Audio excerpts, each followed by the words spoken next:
Welcome everybody to both sides of the conversation, to our Sunday conversation.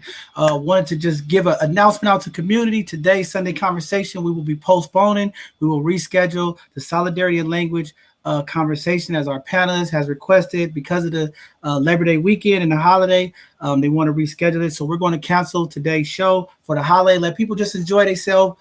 We thought we had some people that wanted to go ahead and go through, but things having people forget the weeks that they sign up for and the holidays. So we're going to go ahead and replay last Sunday's conversation, the epic conversation on relationships. And I know community been reaching out to have a part 2. So we're working together now to put together some scheduling for part 2, and we'll be getting that information out to community. But if you missed last Sunday's conversation, I encourage you to watch today's show, and you'll see why everybody's asking for a part 2. It was pretty good, pretty nice conversation. But with that being said, I just want to give out a couple of community announcements, and then go ahead and replay the previous Sunday show. So with that being said, I want to give a huge shout out to the City Eats, to the City Teens, Vibes and Smiles, Us for Us, all of our young people in the community that came out yesterday to go bless the community. We had a phenomenal homeless feed, over 1,200 meals served to the community of San Francisco. Just want to thank all of the young people, Feline Dance Group, for all the young ladies coming out, giving back to the community. And there was a number of organizations that was out there, man. It was just great to see all of the young people, all of the community committed to giving back to those in need. Before the holiday weekend, it was just nice to see them give up this Saturday for that. So just want to shout out to them. Want to give a huge shout out to Collective Impact.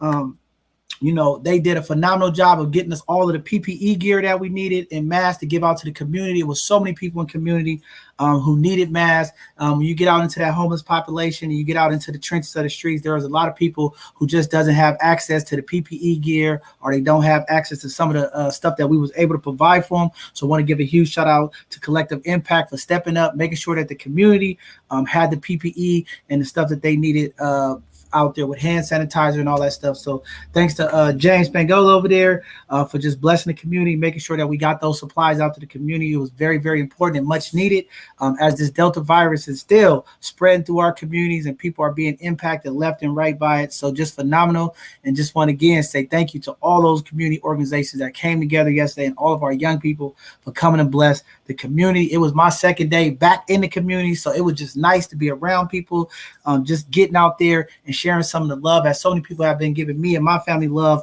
over as we was going through this Delta crisis as well, and I was on quarantine. So just getting back in the community, it was just beautiful to see our young people and seeing the people from the community coming together to go bless others, man. And it was a great experience. So with that being said, thank you to all of those. Thank you to our sponsors and people who support both sides of the conversation. Silent Tunes, want to give a huge shout out to my guy Mark over at Silent Tunes for catching all of the information, grabbing the footage, putting it out. YCD DJ, brother DJ over there, and a number of the other organizations that have been supporting both sides of the conversation, Collective Impact as well. Just want to say thank you to you all keeping this thing going as we're trying to continue to move forward, build capacity, and do some of the things that we need to do to continue to impact our community. It is much needed. So many things that we're working on. And, want to say thank you to Rafiki Coalition. Want to say thank you to Felicia Jones and Wealth Disparities, just stepping up to our Watchdog, our Mega Black Watchdog group, and our accountability partners who are working behind the scenes. We're getting organized. We're getting ready. And we're going to make sure we've been hearing from community. We see the emails. There are a lot of things that we got to address in our community. We can no longer push it off on other ethnic groups and other people that's impacting our community. We have to definitely hold ourselves accountable. There's a lot of things in our community that is happening that's not right. It's not beneficial to our community. The only way we can change our community, we got to stand up. And, we got a lot of times, people have just been doing things to be doing things. And we got to hold these property pimps accountable in our community. And we will be one of those organizations that will step up and make sure that we hold them accountable, whatever we have to do. And I'm just nice to see some of the people who are willing to do that task of accountability. Got to hold our own accountable. Only way we can fix these problems in our community is we, as leaders of the community, got to hold other leaders and organizations and people accountable. We got people in our community who are suffering, dealing with number of wide range of issues and concerns to our community, and we have to be a part of that fight, and we will be a part of that fight, and we're going to be relentless on it. Because we just cannot have people in our community taking advantage of people because they don't have the education, the awareness, or the information, or resources. We can no longer let that happen. And we're gonna keep pushing to make this happen. But community, the Dreamkeeper Initiative is rocking and rolling. Resources are coming to the community. We're going to start reaching out and making sure we start getting these organizations to come on and notify the community where they at, what they're doing, and how they're going to impact our community, as well as we're going to be making sure that they're doing their part and doing the things that they need to make sure that our community is impacted. And I'll be leading that as well. I'm going to be a part of that, and I'm going to be making sure we got a number of interns who are coming on board. We got some people that are going to be supporting us as we're going to be doing some assessments and testing these organizations and these support services and these resources to make sure that what people are saying that they're doing for our people is making sure that our people is getting it. And that's just what it's all about, is being real and making sure that we take care of the people in the community. So more to come. We're going to keep doing our part. We are getting more and more people behind the scenes that is going to be doing a lot of work for community. So community, I get the emails. I see y'all concerns. I see y'all frustration. We are a small little team, but we're growing mighty. And the more we get to working with other organizations and getting some of these volunteers that's going to be coming on to help us do these assessments, to get these reports back. We can't wait for our elected officials. We can't wait for our government entities to take the lead. As community, we have to do it on both sides of the conversation. We are committed to doing that, and we're going to work with these people who want to see accountability finally for our communities to make sure that the resources, the information gets to our people, and we're going to keep getting it. So I'm just excited, and we'll keep everybody posted as we keep moving forward. So with that being said, we're going to go ahead and just move into a couple of announcements, and then we're going to jump into today, last week's show. So in California, just so people know, some people don't know, Governor Newsom has put in legislative to the leaders looking for $16.9 million in aid for Afghan refugees.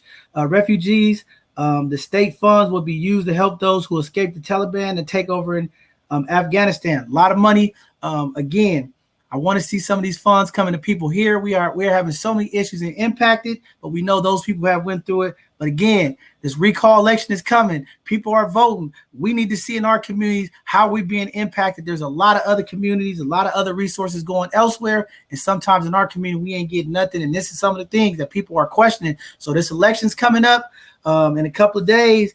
And we're going to see how it all pays out. But definitely in our communities, we need some support. We need some love. And we need some of those resources as well. Also coming out, some announcements. San Francisco is agreeing to pay $300 per month for individuals to avoid shootings. The Dreamkeeper Fellowship will launch its crime prevention program this October. They will pay 10 individuals $300 per month to avoid engaging in shooting incidents. The San Francisco Human Rights Commissioner Director Dr. Cheryl Davis stated the initiative is to pay at-risk individuals not to shoot others or themselves in investment. And I know there's some other things outside of those headlines that's going to be in those packages to help out. So definitely looking forward to see how that plays out, how it's going to impact the community.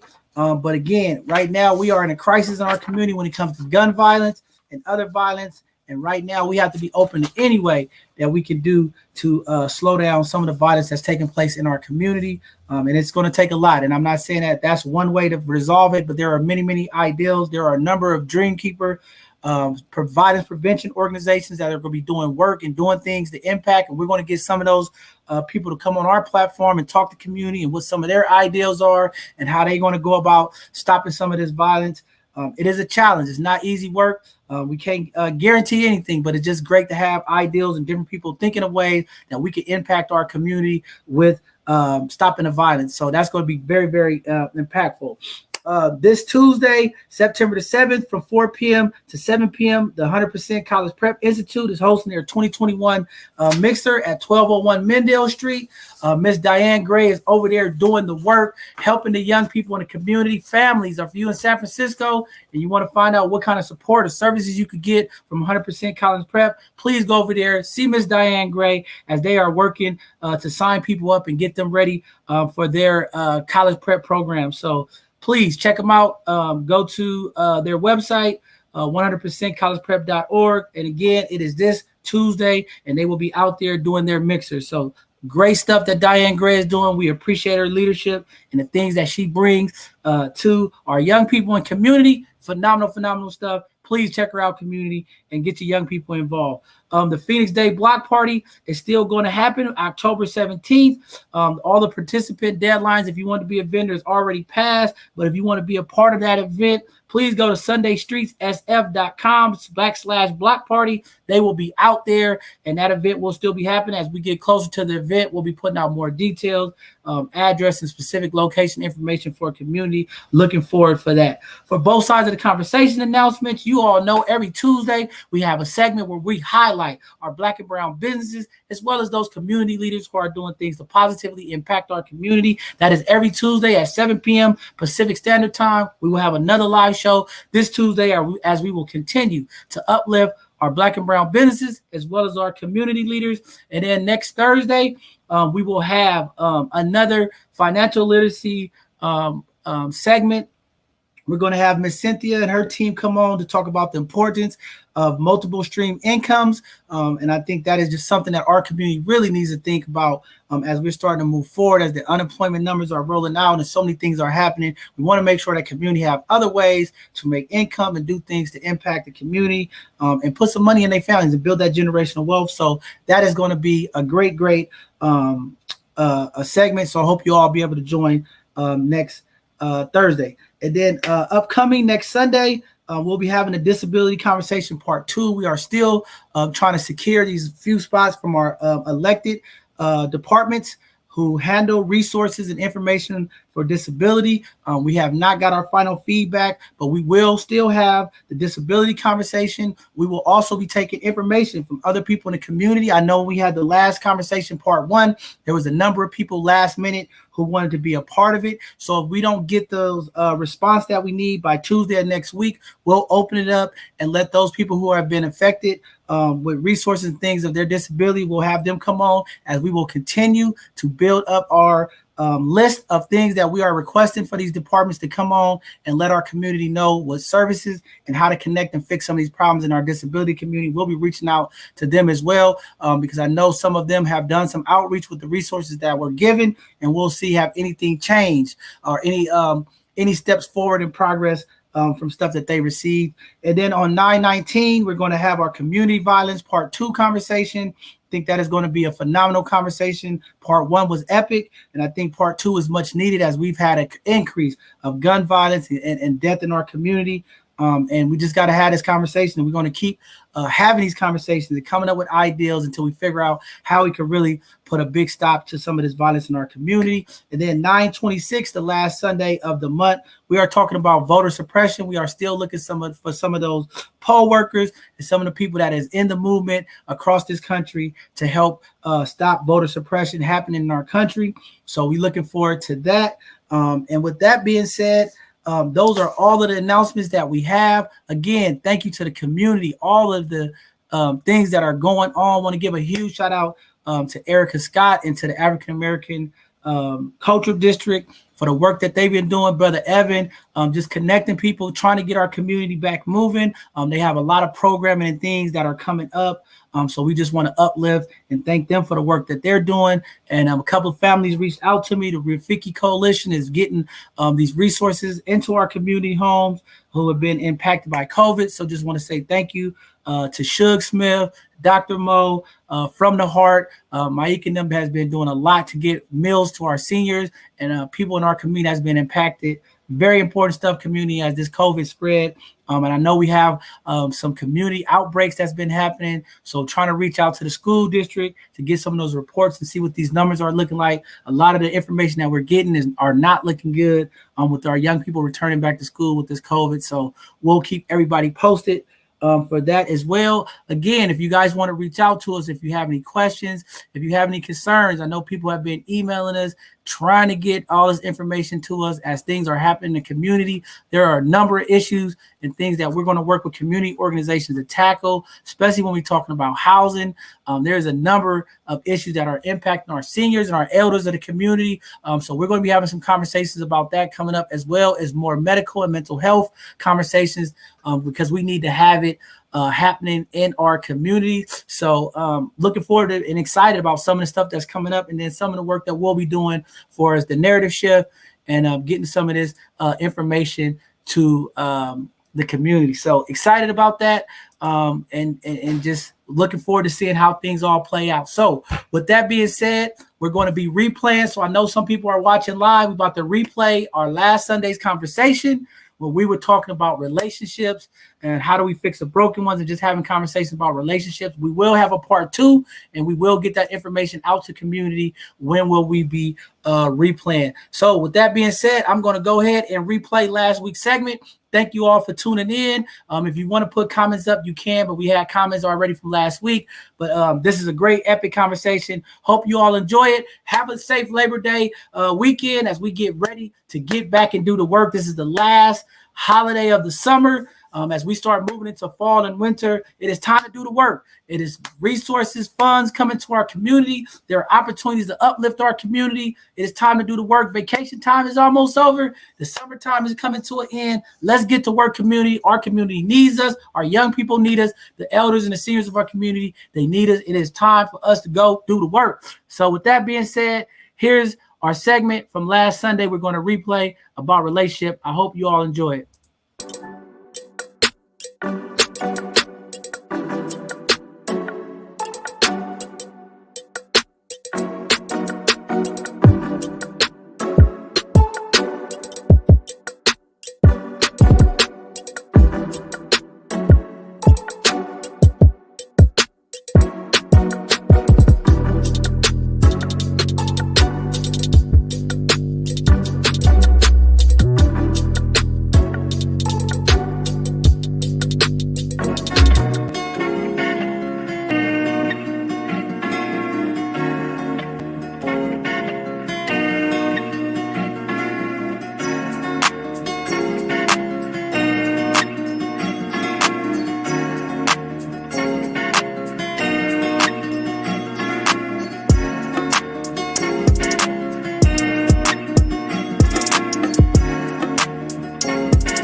Both sides of the conversation, family.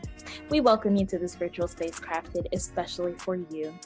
My name is Jada Curry, and I'm Both Sides of the Conversation's marketing director and graphics design specialist. I want to take some time to ground us all as a community into this space we're about to open up in, so let's go through our community standards. Both Sides of the Conversation is providing a safe and honest space for open conversation, so we ask that you all be respectful of that. We also ask that you be respectful of each panelist, host, and participant. We do encourage healthy debates and conversations. Don't personalize anything with anyone. This includes name-calling, bullying, trolling, or shaming. This will not be allowed or tolerated. Your perspective is yours. It is not a prescription. You do not have to agree, but show respect.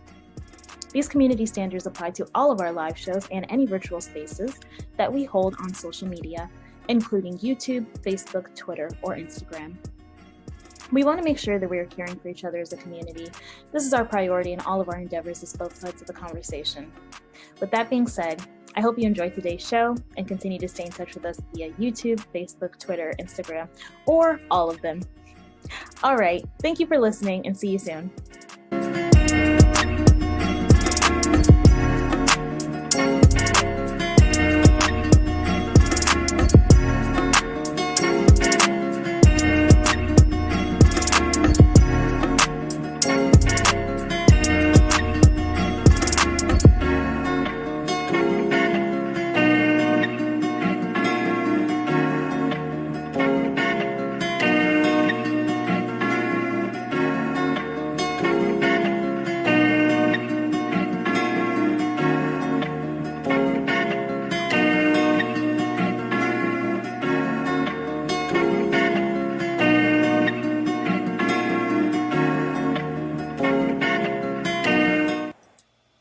Welcome everybody to Both Sides of the Conversation. I'm John Henry, Executive Director. Today is Sunday, so you all know what that means. We're going to have another conversation that's going to impact our community every Sunday at 2 p.m.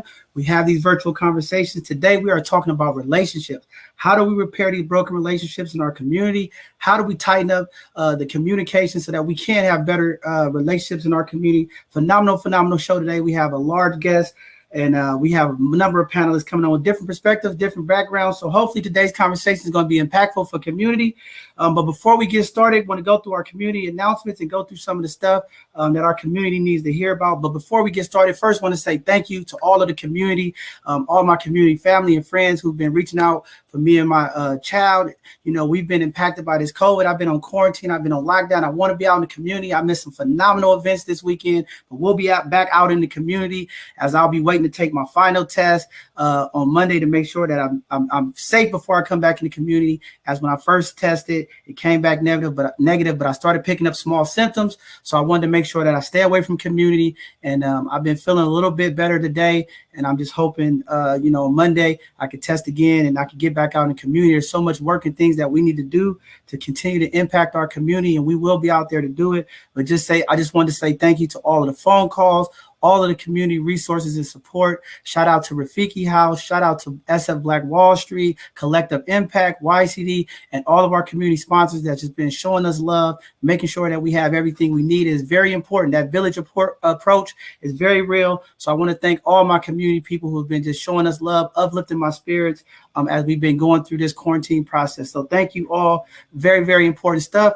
With that being said, again, to all of our community partners, thanks for supporting us, to the Dreamkeeper Initiative, to the Human Rights Commissions, Collective Impact, YCD, Silent Tombs, and all of the other community organizations that are behind both sides of the conversation. I want to thank you all for your continued support and continued things that you're doing to help uplift this platform and the work that we're doing in our community. So with that being said, Brittany is not here today. I know everybody's looking for Brittany. Brittany is out on vacation, enjoying herself and her family. So today I will be hosting, but we have a phenomenal panel today that will help facilitate today's conversation.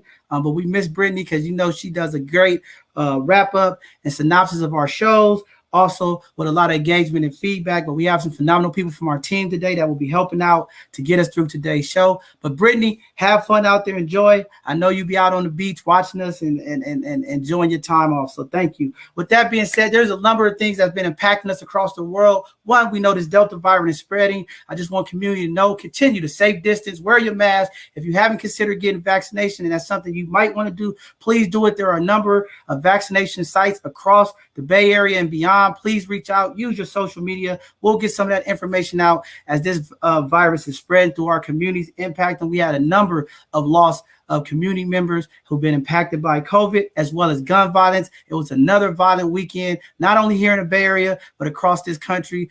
We still got a lot of work to do. All of our community organizations are going to continue to work together as we try to see some of these firings and try to get some of this violence controlled in our community. The work must continue. We'll continue to do that. Also, want to give a huge condolences to all of the military families that were impacted by the attack today. They brought a lot of those servicemen and members here in the U.S. So just want to give a salute to all of those soldiers who put their life on the line, and to those families who also ultimately have to sit there and lay their loved ones to rest. With that being said, community, as everybody's been paying attention, Hurricane Ida is moving in the Gulf area, coming through New Orleans. If you have family, friends, and relatives, please check on your loved ones as this hurricane is going from a Category 4 to a possible 5. Please check on your loved ones, as I know a lot of people are trying to get out of the area. It's been a struggle, but this is some trying times dealing with COVID as well as this hurricane. So please reach out to your loved one. Keep all of those family members in your prayer as our Gulf is getting hit with this hurricane. Please keep all those families in your prayers. Yesterday, they had the March for Voting Rights in D.C. Organizers have been demanding that our elected officials protect our democracy, to denounce voter suppression. They did it yesterday on the 50th anniversary of the 1963 March in Washington. So that was a powerful event. As you all know, we are still fighting to have our voices heard. And as we get opportunity as community, we have to get involved with the election processes to make sure that our voices are heard. Our ancestors worked too hard to get us to have the right to vote, and we just don't want them to take those rights away. With that being said, we are having our own election here in California. As everyone knows, we have an election recall for our governor that's happening on September 14th. Please get involved, sign up, make sure you registered. I think the deadline is going to be on Monday. Please get registered to vote so you can make sure that your vote is heard. With that being said, community announcements. 100% College Prep is hosting their 2021 College Mixer on September the 7th from 4 to 7 p.m. located at 1201 Mendale Street. Very important event for all of the families in the community. Want to make sure that your kids are connected. If you want to get some scholarships and get your kids ready for college, please send them down to 100% College Prep. And then the Phoenix Day block party is going to happen again. The deadline is going to be August 31st. You guys have to 12 p.m. on August 31st to sign up if you want to be a part of the Sunday Street SF block party. All of the vendors out there, all of the community organizations, it is a way to connect for the block party. It's a powerful event. So if you are a pop-up village event or a vendor who has a business, please sign up. We would love to have you out there so community can support your businesses as well. With that being said, our announcements for here at both sides of the conversation. We will continue to do our 3 live shows every week. This Tuesday, we will continue to run our Hidden Gem segment where we will continue to uplift our Black and brown businesses as well as community leaders that are doing positive things to impact our community. If you know somebody you would like to nominate, a business, a Black or brown business, or a community individual that are doing something or organization to impact our community positively, please have them go to our website, sign up, and nominate them for our Hidden Gem segment every Tuesday at 7 p.m.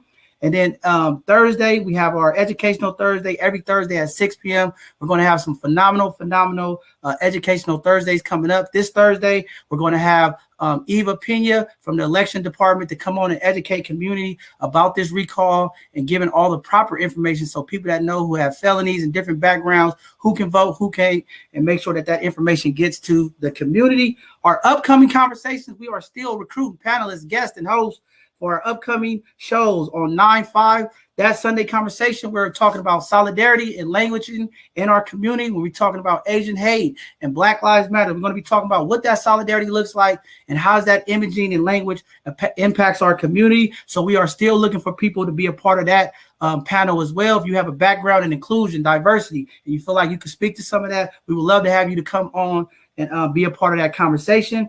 On 9/12, we're going to continue part 2 of our disability conversation. We are reaching out to our city departments to get them to come on and answer some of these questions from part 1 that we heard from community about some of the struggles that people with disability are dealing with in our community, not only from COVID, but just on a day-to-day experience. So we're looking for that conversation as well.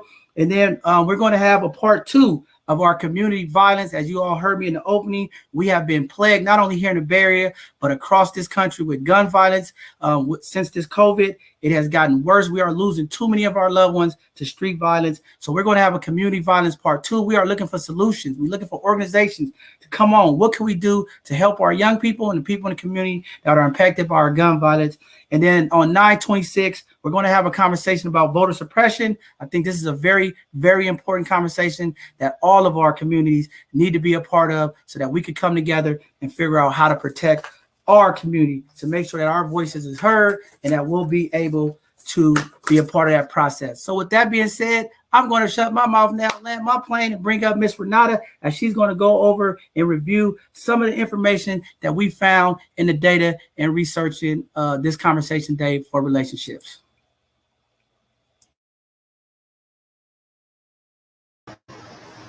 So today's conversation is going to be, how do we repair broken relationships? Our communities are plagued with broken homes and single-parent households, and the breakdown of the family structures has negatively impacted our Black and Brown communities. So in this segment, we want to discuss the issues and possibly produce solutions that will build positive relationships and will heal our communities. So according to our dating news, the most common final straws reported in a survey conducted by dating experts were infidelity, which was about 59%, and too much arguing, which was 57%, and also domestic violence at 23%. Financial problems also played a factor in about 1 in 3 of the divorces. And according to the U.S. Census Bureau, 39% of all U.S. marriages end in divorce. Currently, cultural views on relationships, dynamics, and family structure have moved away from traditional norms. The U.S. Census Bureau illustrates that 67% of native-born adults have been married, compared to 76% of foreign-born adults. Also, a common theme in marital trends is that millennials are getting married later in life in comparison to baby boomers. So we also have to consider the social and economic barriers to marriage. I mean, the mortality and imprisonment rates are high among Black and Brown men. In addition, financial stability and job security has impacted barriers to marriage as well. So we have to come up with a possible solution. A possible solution to the downward trends in marriage could be to support our Black and Brown men to have more access to education, job training, opportunities for entrepreneurship, and even financial security. Premarital counseling could also be a positive impact on the longevity of relationships, and marital counseling through the life of relationships. But these are just a few things that we want to look at and come together and discuss as a community, so we can work on resolutions to come together. I'm going to go ahead and pass it back on to you. All right. Thank you very much, Renata, for bringing up that information. With that being said, we're going to go ahead and start introducing today's panelists one by one. We'll bring them up so they can introduce their self to community. First, we're going to bring up Miss Shannon Morgan. Shannon, come on up and introduce yourself to community, and we'll pass it on to the next person. Good afternoon, community and all. My name is Shannon Morgan, San Francisco native, San Francisco State alumni, also practicing psychotherapist. I currently also oversee a collective array of social services and protective services programs geared towards the elder and dependent adult population in San Mateo County. Thank you. All right. Thank you for being here today and being part of this conversation. Next up, we have Brother Santana. Go bring him to the stage so he can go ahead and introduce himself to community. Unmute yourself, brother. Unmute yourself. Thanks. Thanks for having me. I just want to say hello to everyone in the community. And my name is Santana Shabazz, New York City native, Harlem, New York. Currently, I am a certified life coach, and corporate American engineering is what I do typically. What else about me? Veteran, 18 years in the military, and currently just single. All right. Thank you, Brother Shabazz. And a salute to you for your service. I told you early in the cast, here at both sides of the conversation, we all always uplift our Black and Brown service people. And we just want to give you a salute for your service and thank you for your service, brother.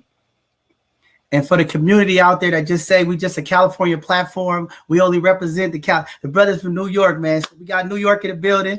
You know what I mean? We got some other people on here. So we just let y'all know we got people all over that's a part of this both sides of the conversation family. So with that being said, we're going to bring up our next guest, Ms. Vanessa Bailey. Vanessa Bailey, come up here and introduce yourself to community. Hello, everyone, community and everyone. I'm Vanessa Bailey, San Francisco native as well. I'm a mother of 3 children. My oldest is at Grambling University. I'm a wife of almost 13 years. I'm a minister, mentor, friend. I have my own business, So Blessed Hands and Hair, entrepreneur. You can catch me at soblessed.biz, and I'm just happy to be here. All right. All right. Thank you very much, Vanessa, for being here. And definitely, if you want to put your business information in the chat, we'll definitely get that information out so community know how to connect and support you as well. All right. With that being said, our next guest, special sister, You know, she's one of our both sides of the conversation powerhouse movers and shakers. She's here today to be a part of this conversation. Ms. Latoya, come up here and introduce yourself to the community. Hey family, I'm Latoya Pitcher, the founder and executive director of Family Equity Partners. I too am a San Francisco native from the Bay Area. I work in the field of IT as a global quality assurance lead. And I also, through Family Equity Partners, I advocate for policy and procedural and systemic changes in education, housing, economics, and health and wellness. Thank you. All right. Thank you for being here and being part of today's conversation.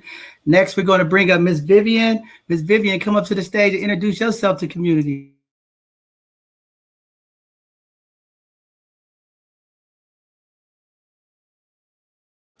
Uh-oh, is she frozen? Okay. Hi, family. How's everyone doing? My name is Vivian Mason. I am a Louisiana native, born and bred by way of Houston, Texas. I am the CEO and owner of DirtyGirlsTX.com.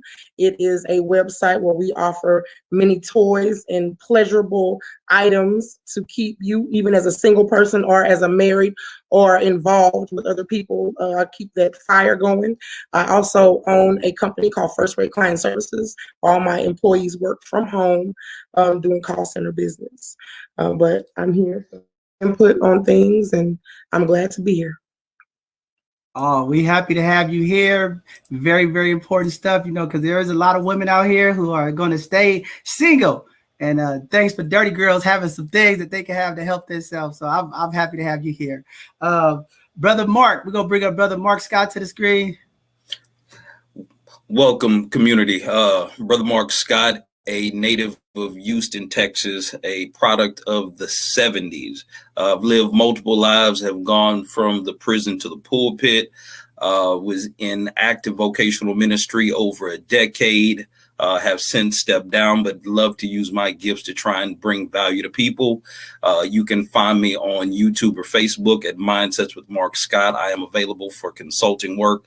I literally have always had a passion for serving people and just studying human nature and interpersonal skills and how we can work as people together to bring better relationships. So looking forward to taking this conversation and adding some value, and hopefully we can move forward as a community. Man, very powerful stuff. Well, thank you all. I know we have a couple of guests who having some technical difficulties getting in or running late, but we'll bring them in as they come in. But with that being said, we're just going to go ahead and kick off today's conversation. As I said in the back, we're going to be respectful for our queens, and we're going to let them open up today's conversation about relationships. How do we fix them? How do we get people engaged? And I think we'll go ahead and put some of the questions up to kick off the topic today. But one of the main questions that were coming in from community about this topic in relationships and why they fell in. I know we all heard from Renata about some of the failure rates and some of the information. But the first question that I just wanted to kick off as we kick off this conversation, we're going to start off and let the ladies go ahead and chime in. But the biggest question that we get, has social media given us a false narrative of what Black love looks like? If so, what can we do to change that? That's how we go open off today's conversation. Anybody could go and get it started from the ladies.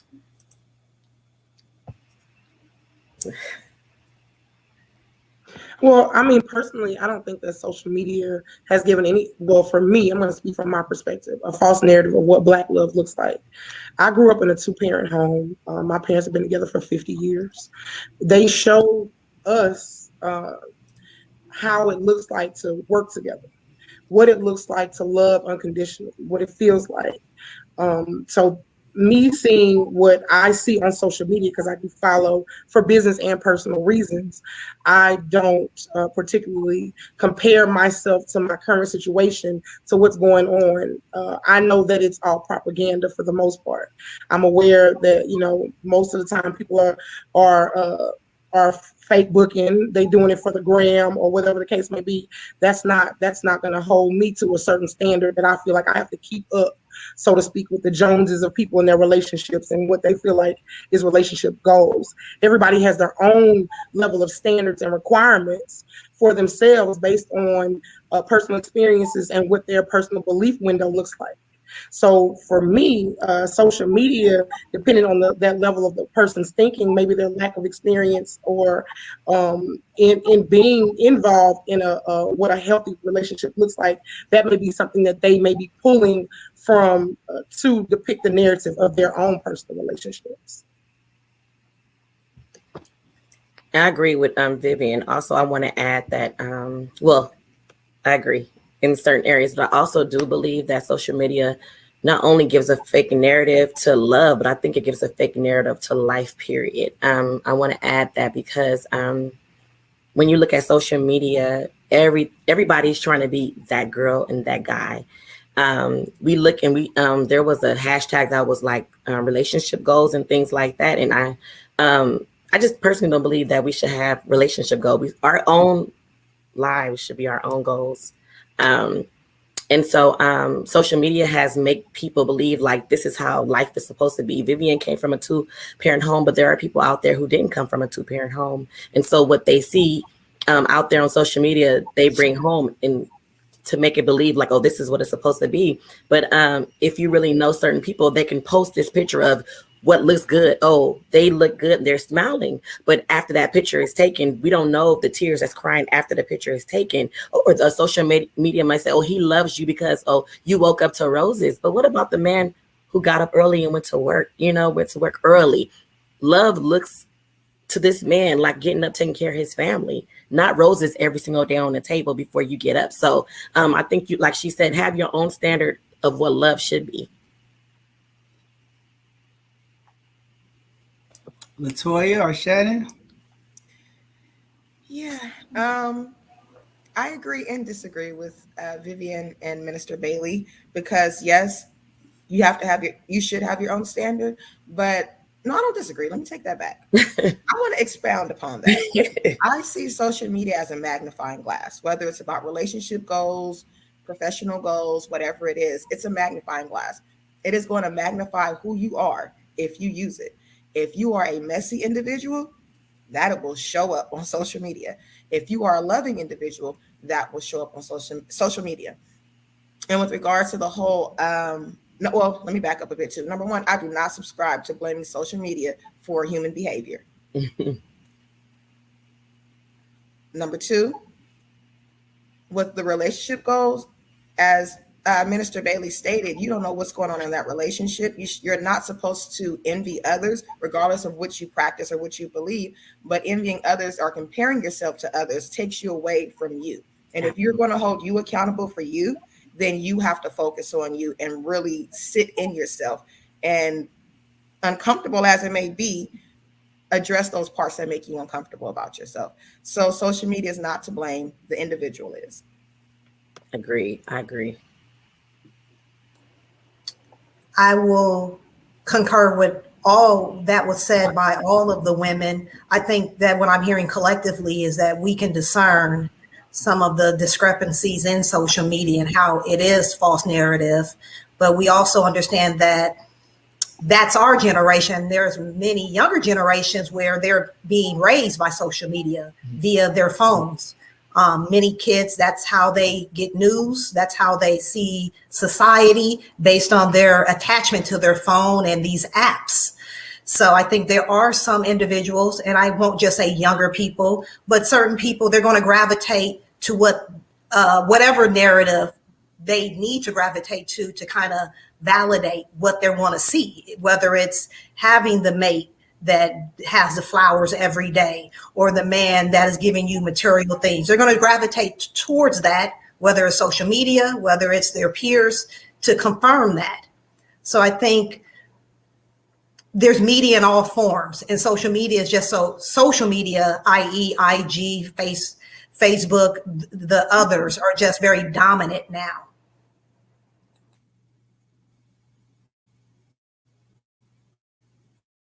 All right, good feedback from there. The brothers, how we wanted to get the sisters to kick it off. It's about to get spicy because I already see where it's going, but I'm going to go and let the brothers jump in there. Go ahead, brothers. Well, I'll just say there's a context that a lot of times we kind of miss when we talk about social media. And again, generationally, for those of us who were born and actually lived some life before social media was a mainstay, we have a little bit more context on relationships and how to judge them. But because it's become so prevalent, a lot of our influences now is done through the comparison thing. When you give people the access to so many perceived options through social media, it does tend to skew how we process and value our relationships. One of the challenges that I've heard talked about, a lot of times we will do things for the likes or do it for the gram to try and impress people. But human nature works is we don't like showing our dirty side. We don't like showing the places where we mess up. So a lot of people will sculpt or script an image on social media that is not their actual reality.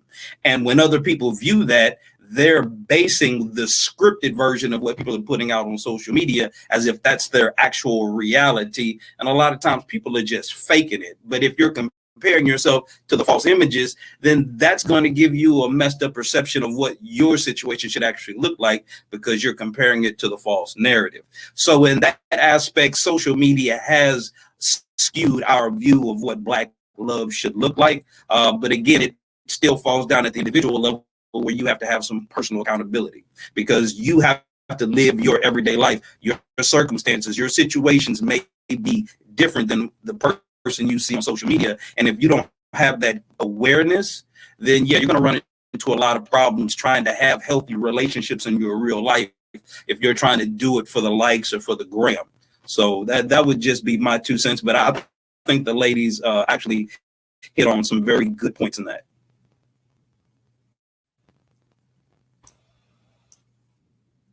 I don't disagree with most of what the ladies have said.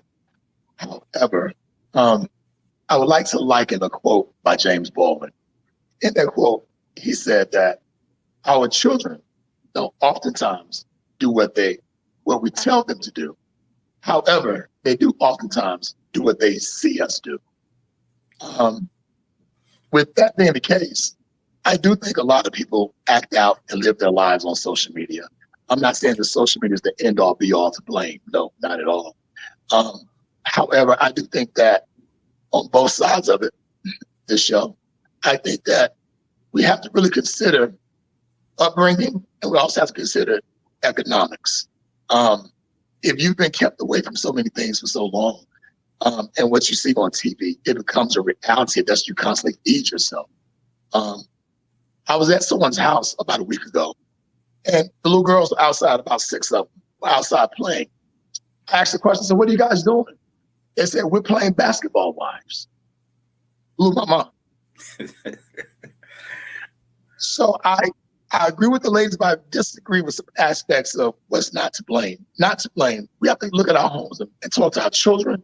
We have to talk to our parents as well, because there's always an issue with lack of parenting and the lack of influential people at home in the communities. It plays a big role. My 2 cents. All right, phenomenal stuff. I'm gonna keep my mouth closed. My PR team has informed me that I can't say no, so I'm gonna be careful. I think it has affected our narrative. I think when we look at social media and how it impacts community, and being here on a media platform and understanding influence, it does impact us. And I think it has impact our community because it has put out a fake model of what Black relationships is, what Black love is. And I think some of these social medias have enhanced what these expectations and things of relationships are about. And a lot of times it's not true. And I think Vivian hit it right on the head of the money. Nobody sees the back end. And that's one of the things of social media that really impacts our young people. And, people have been manipulating the minds of Black people when it comes to media and marketing and messaging for years. And I think we do have to change it and correct it because we don't see the problems, the pain, the things that take place behind the doors. All we see is the pluses and the wins. And I think that's starting to really impact our young people when it comes to money and some of the crimes and some of the things that they do as well, right? Because all they see is the good things. They don't see the struggles. They don't see the long nights. They don't see the hard work. And I think we really do have to work on that narrative shift. And that's what we're doing here, trying to help shift the narrative and have these conversations, because these conversations can become very tough for some people when we talk about, you know, the things that impact us. But I think the social media part, we definitely going to have to really look at how do we change it and make sure that that messaging that gets out to community is right. I mean, even with these reality shows, because this stuff is impacting our community, and they don't understand the greater damage that it causes when you talk about these real life shows and love and hip hop, and our young girls and our young males in the community that are watching this stuff. And I think it does a greater divine and disservice to our community over the long haul, that sometimes the people that's just going to get the money to do this and show up, they don't understand the generational impact. And I think that's why it's important that that conversation or that question came up, because we have to be aware, you know, and as community leaders, as panelists here, leading by example and having that integrity and having those conversations are very important, because our kids are watching, and when they see these conversations that our ladies are having on Real Lives, and I see some of this stuff, and it's like, what the heck, you know, is this what our young ladies are supposed to be? And then we get mad when we see them out there, you know, twerking and doing different things on social media. So it definitely is an influence. I think we definitely need to change it. And I think it looks like being authentic and being real and having conversations like this is kind of the Kickstarter. Brother John, if I may, you just mentioned something in there that I think a lot of people don't actually understand. And the power of media has been recognized for years. At the end of World War II, they actually took people that were working for the intelligence agencies and made them the heads of major media outlets so that they could begin to shape the mindsets of society during peacetime. One example with smoking. Back years ago, it was not very popular for women to smoke. It was considered a cultural taboo. Well, the cigarette manufacturers got together and they came up with ad campaigns where they would strategically place women who were very popular, very noteworthy in movies, TVs, and commercials, and they would show them holding a cigarette. Well, this was actually part of the feminist movement to gain more freedoms for women, to say, well, if the men can do it, the women should be able to do it. So they used the power of media to push a narrative that changed the entire social construct of how we viewed things. So when you fast forward to now, when we're talking about social media, a lot of people don't understand how powerful the algorithms are, because a lot of the information that you get in your social media feeds it's shaped by the algorithms to bring you certain messaging that's consistent with either the advertisers that you spend time looking at or the different content that you spend time looking at. And they continue to narrow what you see in your news feed. So that's how people's mindsets are being shaped through the media. And now, because again, it's social by nature, human beings were all social creatures. We want to be accepted. We want to be a part of the group. So if your group that you're being identified through the algorithm does certain things, that's the narrative that is going to continue to be reinforced until you kind of end up into this silo of thinking. And that's why social media has been so powerful in shaping how we as a community view our love relationships. Yeah, that's very powerful. That's great stuff. I mean, once you press post, it's out there. 15 minutes, you could, you know, and influence, people are having, 30, 40, 50, 100,000 people following them. And like that's coming in an instant in our hands. And I think it's a lot. So I'm glad you broke that down like that. That's something that we just got to remember as community, because a lot of times there are people watching, especially our young people. And if we want to really change this narrative about relationships and Black love, it is going to take all of us as influencers and social media people, marketers, messengers of the community to make sure we hone in on that communication. But did anybody else want to jump in before we keep moving along? Because we're going to get this thing heated up a little bit. It's just we're getting off to a slow start, as they say. Go ahead. Anybody want to say? All I can say is this world today is not for the weak. It's not for the weak. You have to be grounded in something, period. I mean, and pointing back to what the gentleman said about it being something that's to change the narrative of things. We as Black people are very strong. That's our ancestral background. That's our ancestral history. We are strong. We are strong individually as queens and as queens and kings, but together we are a force of nature to be reckoned with. So they know exactly what to put out there to distract us from becoming one and being that force of nature to be reckoned with. And so to me, at the end of the day, what it boils down to is people coming collectively together like we're doing here, discussing it, talking about it, and bringing it to the forefront of what we need to do to bring the people back to where we were before. This is where we were before. So, you know, social media, yes, it's there for what it is, and you should use it for what it is to be used for. I use social media, it makes me money, but I'm not caught up in, oh, you got to be a certain size to be out here getting all these views and likes and all this kind of thing. I don't get caught up in all of that. I don't get caught up in shaking my tail on the thing. I look at it as entertainment purposes only for me. Even with the reality show that Santana brought up, that is true. I do not partake in those things because I feel like it makes our women look very distasteful. It gives the world a false view of Black women, and I cannot stand that. So I don't participate in that. But the gentleman was very correct on what they put out there. It's a distraction. It's to keep us from being the force of nature that we are supposed to be here on this planet. Vivian, isn't it very ironic when I visited you in Houston at your place the other day? This is the main conversation we talked about. Exactly. And I think from that conversation, what we gathered, and guys, forgive me, I host parties, and I'm kind of hoarse to my party last night. I normally don't sound like this. I'm a lot smoother, I promise. But I think what we took from that conversation, Vivian, was that individually, we grow individually, but collectively, we don't grow. Therefore, relationships cannot cultivate if we don't understand how we have to work in symphony with one another. So if what we're consuming is the majority of things that are not positive, if you have to balance it out, right? You can't watch too much in MSNBC. You can't watch too much Law and Order. You got to find something in there to balance it all out, right? So, and there's no such thing as all or every. But then I just want to ask you a question. What have you done individually and also collectively to bring people to your level? Because you're very successful. Well, you're talking to me, right? Yes, sis, you. Yeah.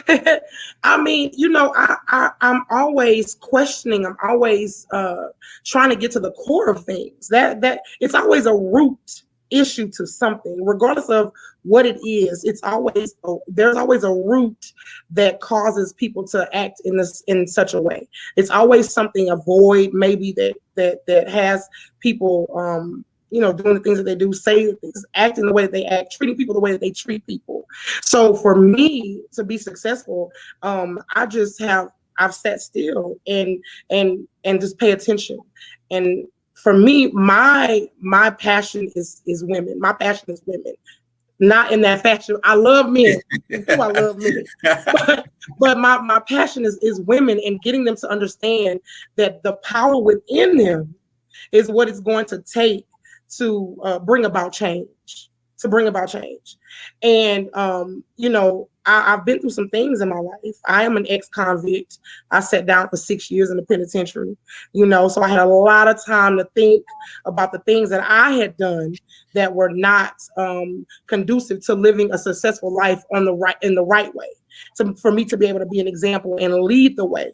So at this point in my life, getting it from the mud is something that I have made sure to do, and I will tell anyone my testimony.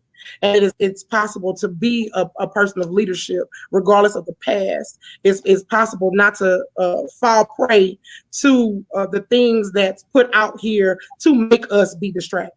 So it's very, very imperative that for me personally that I keep moving forward and I push forward constantly.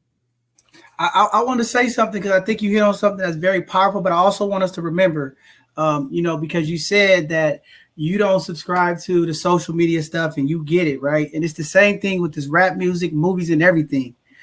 The reason why we have to be careful is because our young people that are watching, they don't understand that the dancers in the background get paid, they go home, right? And I think we have to make sure that when we talking about our young generation, because we're also trying to uplift our young people and teach them how to have relationships, how to deal with each other. And they might not be at that maturity or that level where they understand this is just fake, this is a movie, this is an act, and they really live it in real life. So we're dealing with a younger culture of young people who believe everything they see because they come from this see me, show me culture. So if I see it on social media, I can do it, right? So I think that messaging, it definitely, I can subscribe to it, but I also could push back because I think we have to be careful that our young people, they don't understand, right? They out here robbing and killing to see because they see they rapper that they like with chains and all this, and they don't know some of this stuff is rented, the cars is rented, they think that's their life, right? So I think in that narrative shift, we also have to be realistic too. Yes, as individuals accountable for ourselves, we could probably handle it and understand because of the life experiences that we've been through, but we also have to think about those generation of young people who haven't got that experience. They just see and they get excited. Oh, this is what I want to do, right? And that goes for relationships and everything. So I think, I just wanted to highlight that to make sure that we also understand in that messaging that we're making sure that our young people know when we're dealing with them that, hey, this is not real. Or, these people are getting paid for this. They're acting like this because they're getting paid, especially when we talk about reality TV and the things that we're putting out there.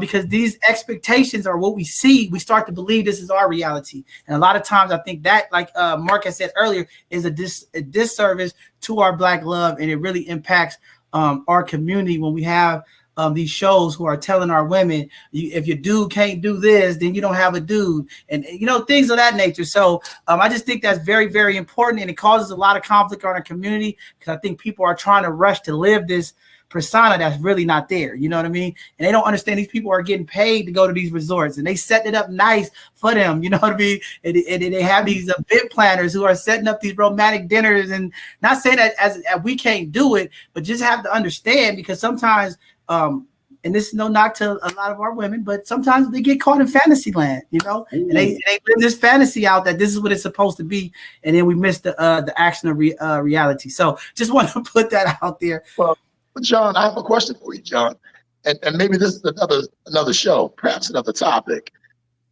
What were our influences prior to social media? Well, our before the presence of social media, we started to get it from our community and our families. And that wasn't so right? We had family members who was married with people that they wasn't happy, and they was talking about each other. And, we had mamas telling the kids to go mess with a dude for money. So like the messaging in our community has been messed up from us culturally, from outside the culture, media and different perspectives. I mean, systematically we have been impacted with this messaging over the years. When it came to welfare services and things of that nature, you can't get service if you got a man in the house. I mean, so it's been a number of things that's impacted us. I just think now with the access to social media, the access of social media with our young people, the messaging goes out there so much faster, right? It would take us back in the days time to get around to find out what Sally Sue did across the, across town. Where now it's instantly, right? You break up with somebody, you post it on social media, millions of people could get it quick. So I think that's the only difference. Go ahead, LaToya. Okay. So I'm gonna go back to it all begins and ends with you. Even with your scenario, example of the Housewives, the little girl in the Housewives show.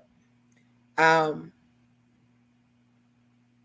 used to be annoyed when, as a child, my mom wouldn't let me go to sleep with the TV on. She believed that if I went to sleep, whatever I was watching would be able to come in, that energy, that spirit, whatever it was. And yes, I may have been watching MASH or whatever I like to watch once upon a time. Don't judge me. But then when the infomercials came on and it was Creflo Dollar and all the rest of those folks, fast forward into early 2000s, I was receiving that information. I was receiving that energy, even in my sleep, in my subconscious. So I had to take control, or she took control because I was a child in that situation, and said, okay, no TV while you're going to sleep. So learn how to go to sleep without the TV. And then I found myself trying to, because this is what we do, or some people do, I'll claim it, what I do. There's some things that I'm trying to replicate that my parents did well. And then there's some things that I don't want to pass on. And then there's some things that are my own that I'm trying to build in terms of traditions and cultures for my family. And So I was like, okay, I'm gonna let my kids go to sleep and watch TV because they're watching Disney Junior, Nick Jr., whatever. And then I realized after about 10 p.m., even those channels have some things that I don't necessarily agree with, that I don't want exposed to my children. And so I had to tell them the exact same thing my mom told me almost 40 years ago. You cannot go to sleep and watch TV. I need to protect your energy. I need to protect your spirit. So in your mind overall, your subconscious. So it goes back to what you allow in your house will control and dictate your mindset. And if that's housewives, that's what it is. But there's also a piece where we have to consider, or at least acknowledge, that some of our families are the result of at least 4 generations of fatherless households. And John, you touched on this a bit, but current child, no father, that child's parent, no father, whether it's a male, the mother or the father, there's an impact to the family. And to tie it into the next question, how do we date today, if it's okay? And what does healthy dating in today's environment look like? Right now, how we date today is, or any day, it's all about mindset. We have the mindset to come up, to pull ourselves up by the bootstraps, to grow together. And we have a love mindset. We have relationships for love, companionship, to address our emotional well-being. And my grandparents were married for a very long time. My grandfather passed in 2000, and my grandmother, she's still alive, and she has not remarried and has no desire to whatsoever. But they didn't marry for love necessarily. They married because they understood their roles in societies and what it needed for the Black community to be able to raise itself up. So it was more about what kind of profession my grandfather had, and then how could she have a profession to support that? Because that's how Black communities were in the South in Louisiana. They grew up in a very rural place in Louisiana, middle of nowhere, essentially.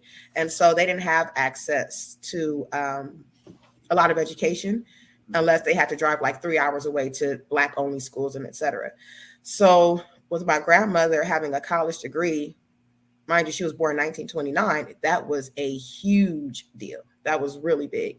But it made it so that she could not necessarily be my grandfather's secretary. That was not the thing at all. She was a nurse and he was a civil rights activist. So as you can see, they chose 2 completely different paths. But her knowledge in the health and wellness field was actually valuable to him. And it was an asset to him in understanding how nutrition played a role in education. One of my grandfather's first cases out of law school was Brown versus Board of Education. Topeka, Kansas in 1954. So most people were thinking, okay, kids need books, kids need good teachers, kids need healthy classrooms. But then there's also the kids need to feel a sense of belonging in school. They need to feel like they should be there. They're welcome there. They want to be there. They should also see themselves, their culture, and their pride in the school. But then also the nutrition factor, because a lot of our children, and I kind of got off on a tangent, weren't getting enough food or the proper nutrition. So that affected their ability to learn and et cetera. And we've always been in this state of survival as a people. So that's how we date today. We date to survive. We date to who can help me live a comfortable life or a good quality of life that I want to live. But I think what healthy dating could look like in our environment and should look like, and I think in some cases it does, and some folks, is that people have some men have the mindset to be a husband. Excuse me. Sorry, allergies. Bless you. Bless you. Thank you. And what that means is some women have the mindset to seek a husband. But what that means is, one, what is a husband, right? A husband is, when you look it up, he's essentially a farmer. And what is the role of a farmer? To motivate, cultivate, and create. How does he motivate? He motivates himself. He motivates his wife or spouse, whoever his partner is, and then he motivates his children. Why is this important? Because if he's incapable of motivating himself, how can he lead that household? It has to start with him. And all this work that we do, it always starts with us. We cannot go outwards until we handle inwards. As a cultivator, this is where he actually becomes a husband. where he actually builds the foundation. And the first step of that is for him to prepare the land for the seeds. He has to prepare his wife for the seeds that he's going to plant in their family so that she can raise them up and she can help grow. She can help that harvest, but she cannot harvest without instruction and direction from the head of household. So there's a creating of a physical home to establishing, creating of a physical home. That's one part of it. But then there's also establishing communication standards between the husband and the wife, between the wife and the children, the husband and the children. And an example is how you talk to the waiter at the restaurant versus the manager. If you talk to them like they are the gum on the bottom of your shoe, that is a reflection of you and not that waiter. Children are the most not in control of themselves in our society. They don't have much power in making decisions about themselves. They don't have much power and voice in decisions about our society. And how we talk to our children, how we treat our children is a reflection of the communication standards between the two adults or how the people that are parenting these children. And then there's also a mindset and conduct set of expectations that needs to be set before y'all make babies or get to adding to this family structure. What is going to be the core values of your moral compass? Because this is the compass you're building for your wife and your children. And then what are those traditions as well? And then step 2, you got to plant the seeds. I don't need to go into that. I think we already know how that happens. Not take 10th grade health ed. There's YouTube to help with that. But then third, there's taking care of the seeds, providing and protecting, acquiring the tools, the skill sets, and the resources needed to provide for your family's core needs. Housing, housing, food, and transportation, those basic needs. But then there's also the spiritual and the intellectual need to protect your children from outside forces, building their self-confidence and self-esteem so that they can't be shaken or stirred because somebody says something that made them feel uncomfortable. And then also, especially as a mother of an 11-year-old daughter, building that self-esteem so that when somebody say, "Oh, you cute," she'll be like, "Hey, okay, what do you want me to do?" No, she's heard it before. She knows she is, but even more than cute, she's very intelligent. And if you don't lead with that, you can't even hold her attention. Step 4, and the most important part, is to be patient with the seeds as they grow. Restlessness is a reaction to a reduced pace during transition, and it can create tension. But if you accept that during that transition or any new growth that you're experiencing, you may be able to still fully engage in the process. So it's kind of like, have you ever felt stuck before where it's like, oh my God, all my friends, their businesses are growing. Oh my God, all my friends are married. All my friends got kids. I'm over here knocking on 40. What's happening? Come on, I got to get this together. Sometimes we're in a still space. So because we're transitioning between where we were and where we're going. And sometimes you got to let go of things that served you at one point in your younger years or even today, but are not going to serve you in terms of where you're going. So this space is actually an opportunity for you to hold still, use discernment and get rid of the clutter. And then realize, wait a minute, I need a couple of other things that I've never had before. Now you have clarity on what you need to elevate, and you could go seek those things specifically. And this is where the fireworks begin, everybody. Let's get started because you said a lot, right? And I'm gonna respectfully let the other brothers chime in because I've already been instructed by my PR team. But here's the thing, right? And I think you're speaking as some of the traditional models that we were raised on. And I think when we start talking about modeling and what it looks like, and I'm glad we hear what does it look like, because there's a lot of different models, right? We're dealing with modern women, modern men. We're dealing with different type of relationships, alternative lifestyles. So we really can't get focused on a box. But I think we need to have the conversation. But that it looks a lot of different ways. So from the brothers on there, I would like y'all one to jump in and then the sisters and let's start this because I think that's a traditional model. And I think sometimes in our Black community, we rely on tradition and those models, and it doesn't necessarily apply to today in the reality. And I think this is why we're having so much conflict. Some things in that paradigm works, but some of those things outside of that doesn't work. So again, I agree with you. You have to lead. But again, we as brothers have to ask the sisters, y'all want us to lead, can you follow? But go ahead, brothers, jump in there. Brother Shabazz, you want to go ahead? Brother Minister, I'm going to let you have it first. Okay. All right.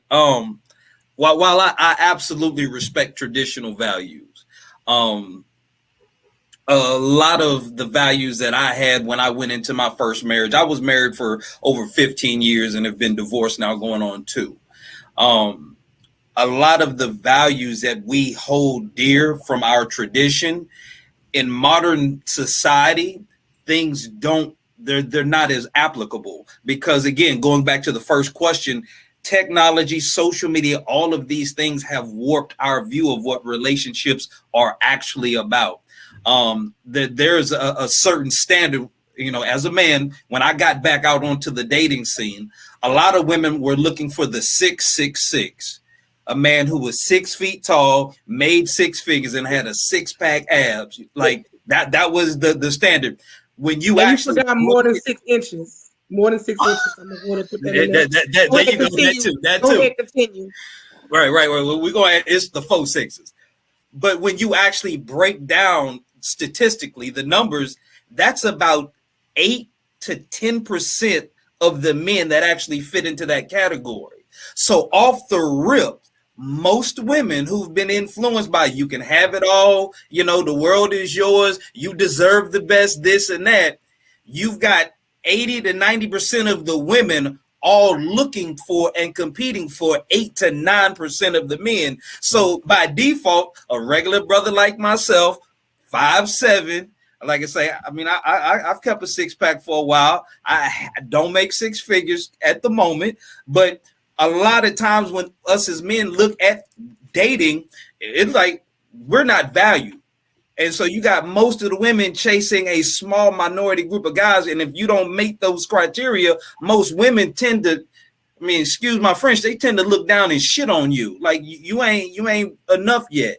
So dating modernly, you can't even get to the point of establishing those kind of values that a solid man would bring to a relationship. Because when you bring out the words like submission, cooperation, fitness, femininity, a lot of women be like, I'm so independent now as a modern woman. I can make my own money. I can pay my own bills. I can raise my own kids. So I really don't need you as a man, because modern society has positioned where the man has been strategically and systematically removed. You go back to the welfare system, you look at how women were getting compensated for having kids but not having a man. And these mindsets, like Sister Latoya had brought up, have filtered down to where modern dating is damn near like a competition, like it's men versus the women, instead of us being able to come together and work as a team. And I know a lot of those modern women out there who want to be independent and stay by themselves. Go to Dirty Girls, get some of them supplies at Dirty Girls, help you out. Because us 5-foot brothers, we going to keep on rocking out here. We know how to put it down. Well, can I say something, John? Y'all done got the people married and had seeds and everything. Let's get back down to the dating process. Some people don't even need to be dating. Let's start right there. Second of all, in the experience of watching people and the things that's going on in this world, let's talk about Facebook. I see someone trashing their baby mama in court, talking about this and that about her. What I've learned is that in dating, most people are not dating correctly. You get with a woman, it's like it's backwards. You've already hit the bedroom before you found out anything about her or him. You've already pregnant by this man, but you don't even know his favorite color, his parents, where he come from. You don't know if they got diabetes in their family. Everything is so backwards. And then you're mad at her and him for being who you didn't want them to be, but you never learned anything about them in the first place for them to go past stage 1. So I think we need to learn how to date correctly, figure out back in the days, our grandparents' days, they were courting each other. They wasn't kissing on each other. They wasn't having sex with each other. They wasn't doing all of that. They were taking each other out. They were learning about each other. Dating is like an interview process. Interview. I'm not just going to have anybody in my house. I'm going to interview. I'm going to figure out what fits my standard. If I'm here, you have to meet me here. So I'm not going to just go out there and just do anything, bring any man in my home and expect him to be this person that's in my mind when he didn't show me that in front of me. So a lot of and as far as like the traditional stuff, somebody said that we don't do that stuff no more. But I differ from that. The values and things that I got from my grandparents and my parents, I still add into my child today. My daughter is 18-year-old. She has the little shape, and all the boys be on her line and stuff like that. But she knows her value. She knows she's not getting on Instagram showing her body all off like that. She got it, but she don't need to show it. She knows these things because I taught her that. My parents taught me that. Their grandparents taught them that. So remain to keep our family, the values, our morals, pass that down. And then they would know. But what I also understand is that they come to the table not knowing who they are. So they're dating, but you don't even really know what to interview, what questions to ask, because you don't even know who you are.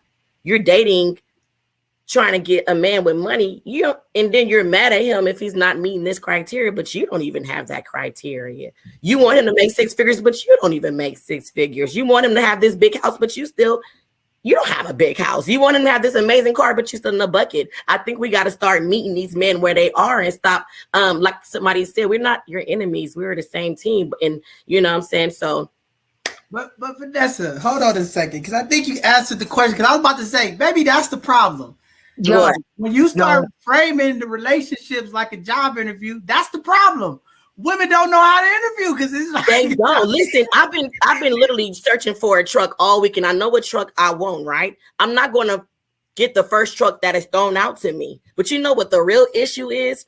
The real issue is that now I know we on TV and we can't be saying certain things. No. But you know the problem is it's both sides of the conversation. I want to hear it. And I'm going to be real. Go ahead. We keep it real. You know, men, women, you're attracted to each other, right? So y'all see each other. You're in a restaurant. Y'all see each other. The night may go good, and then you may end up having a happy ending, right? What happens is, for the women, I know how men think. You guys are visual. You can do something, go about your business, and you don't care about the female no more. But the woman now, she's giving herself open to you, and so now she's like attached, emotionally attached. So she think you hers, and she don't even know you. And so the thing is, with this date, it becomes a problem because now this girl done claimed this whole man. He don't care nothing about her, and now this is where the drama comes in at. Because we didn't take our proper time in getting to know each other. It's an interview process. Don't go for the first thing that you just set with. Take your time, get to know these people, figure out who they are. Did they got alcoholism in their family? Did they have, drug addicts in their family? Figure out who you dealing with. And then you can know, I agree with you. I think one of the other things that we're missing up front is just being truthful.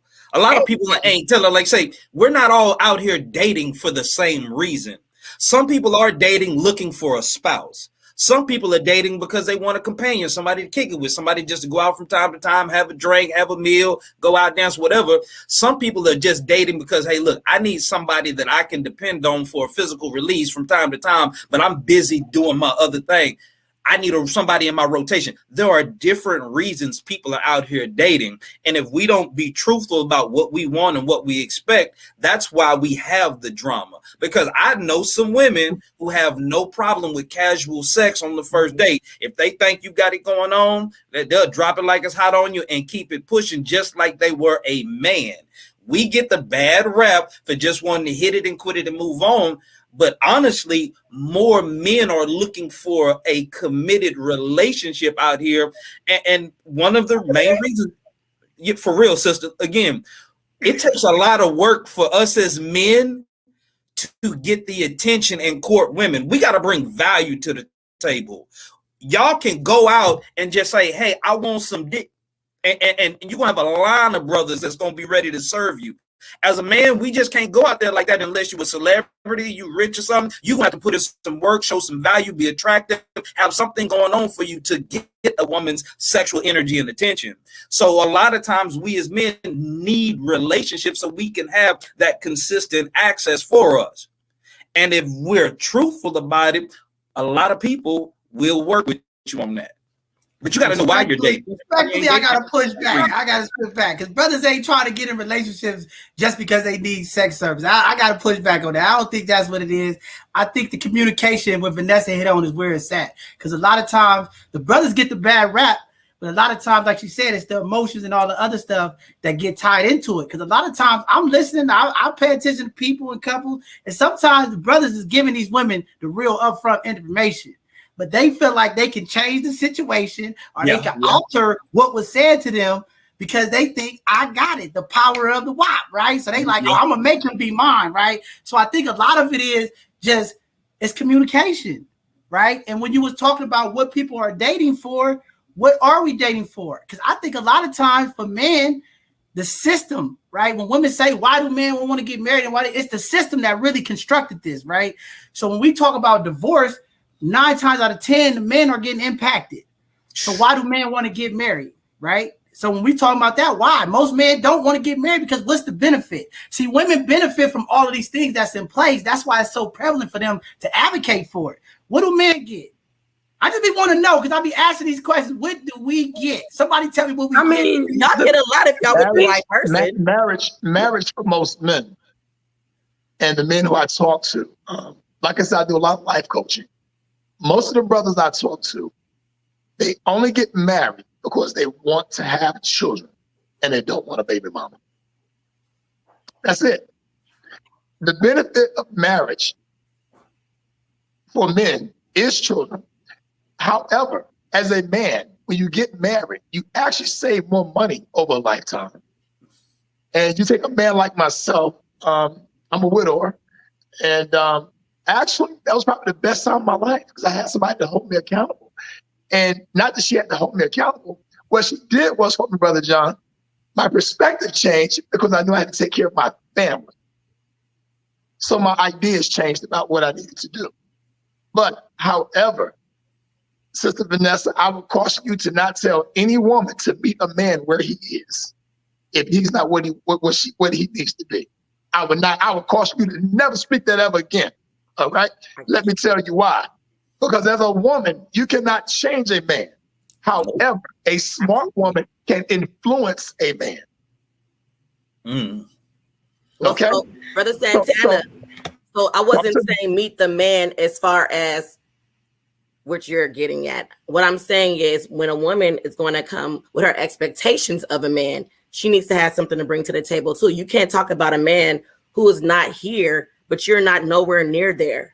That's not right. And I don't think it's unfair. I believe to even have a home, I believe we need 2 incomes. We need 2 people working together. Even if it's 1 income, this person is still working together to get the purpose of y'all family together. So let me say this. Back to the traditional part where some traditions are good and some have kind of crippled us. I believe, me personally, I grew up very poor. I grew up in the projects in New York City. As a matter of fact, I was one of those kids, I was so poor. I would take pretty girls like you, LaToya, and what I would do, I would get the food that they didn't want to eat because they didn't like the nasty school food. I would wrap it up in the napkins, put it in my pocket. I would take it home and I would eat it. That was my dinner. That's how poor we were. So for me to make it out of my circumstance and go to college and be where I am today was an anomaly for me. And it wasn't no bootstraps involved. It was strictly someone saw something in me and gave me an opportunity. And this is what men do. I don't think any man should be out here dating women, especially multiple women, if his finances is not in order. If he doesn't have a strong spiritual foundation, he should not be out here trying to court women. Mm-hmm. I don't think any man should be out here trying to marry a woman if he cannot by any means give her what she needs as it pertains to provision, protection, and leadership, period. Shouldn't do that. So here lies the problem with what you guys said. The problem is we're not, as a community, collectively holding each other accountable. We think it's okay for Lizzo to be on TV at a Lakers game with her butt out.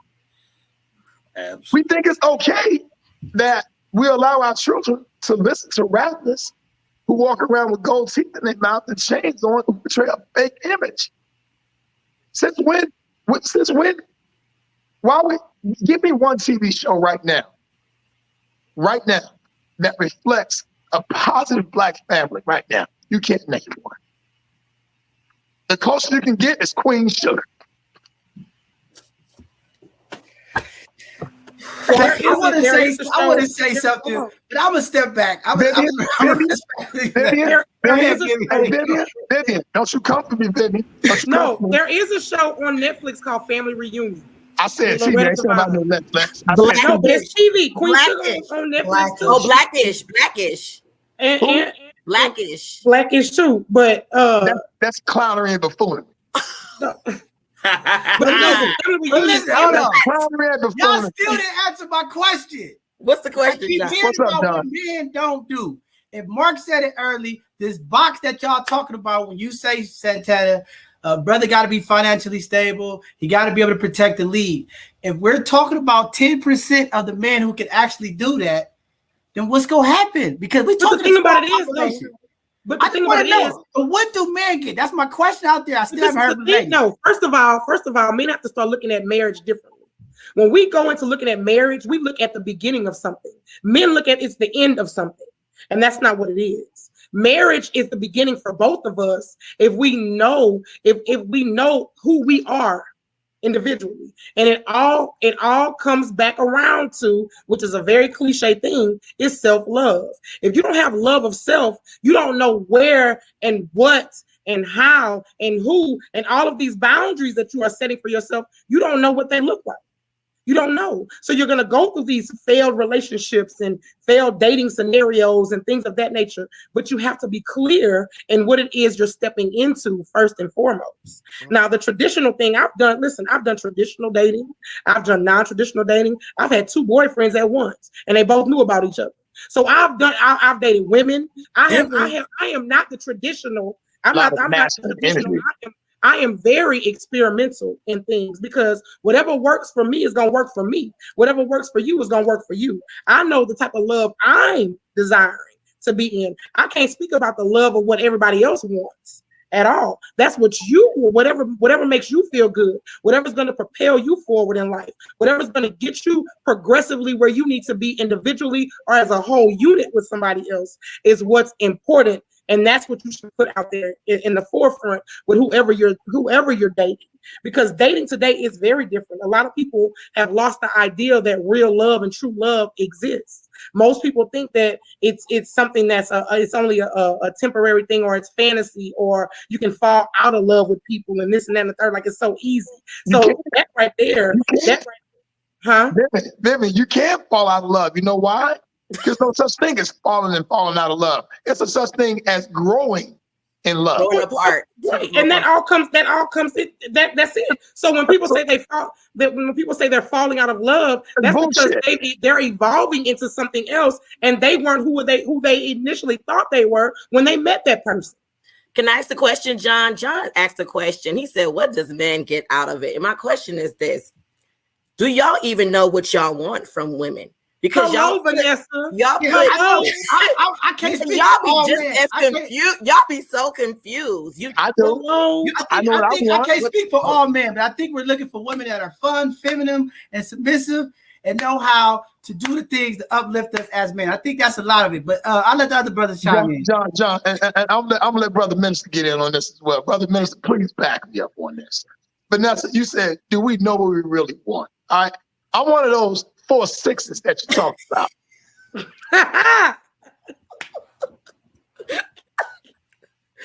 I'm 6'3.5". Vivian, you can verify that, correct? Yeah, yes. I make well over 6 figures. You can verify that, V. Mm-hmm. All right, and all other stuff you can't verify, but you can verify one more. Yeah, because you're my sister, and that's nasty. All right. So, Vanessa and Sister Latoya. Boy, I got my eye on y'all. I'm going to tell you why. Men know exactly what they want. But what we do is we have a different vetting process than what you do. Brother John said something very important. We don't seek you guys for the same reasons we seek you. I'm going to give you an example here that's going to blow everybody who's listening mind. Let's just say V, Latoya, and Vanessa. All 3, and my good sister up top, Miss Shannon. I'm quite sure if you guys met the perfect guy and you met 2 of them, right? Mm-hmm. All things being equal between these 2 men, both of them make you feel good. They give you butterflies. As a matter of fact, he gives you eagles, not butterflies. He gives you eagles back there. Fuck butterflies, eagles. Is what he gives you. So y'all mess around. Let me get some water. Now my voice is back. I can talk now. Eagles. Come on, brother. So here we go. Both of these men Both of them over 6 foot, got all the 4 6s that you like, except the money. So watch this. The only difference is this. One makes $50,000 a year, and the other guy makes $850,000 a year. Who are you gonna pick? It depends on who's It depends on who I'm dealing with. We can't just throw it like that. We have to spend time with these men and understand it's still going to be, even if they're the same people.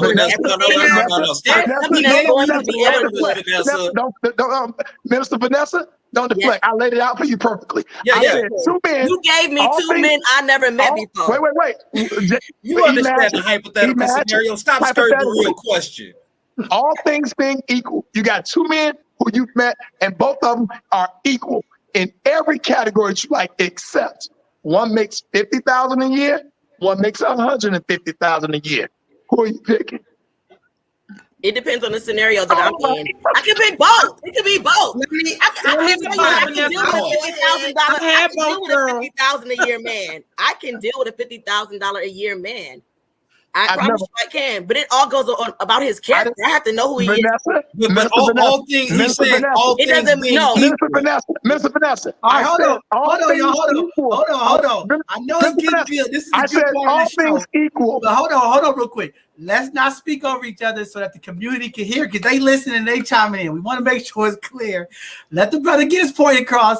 Good brother Mark got something to say, but go ahead. We'll let Vanessa go. Come on, Santana. Let them get this in. I know about 20 sets of twins, and they are identical in everything. They dress the same, they act the same, it does not matter. There's always going to be something that causes them to be separate. So I'm not the type of person who's going to say I'm going to pick this more money man over this $50,000 man. I'm not like that. I'm not in the relationships for the money because I make my own. The problem is there's going to be something that's going to draw them to be different. Something. I don't even care if it's the one who put the toilet seat down.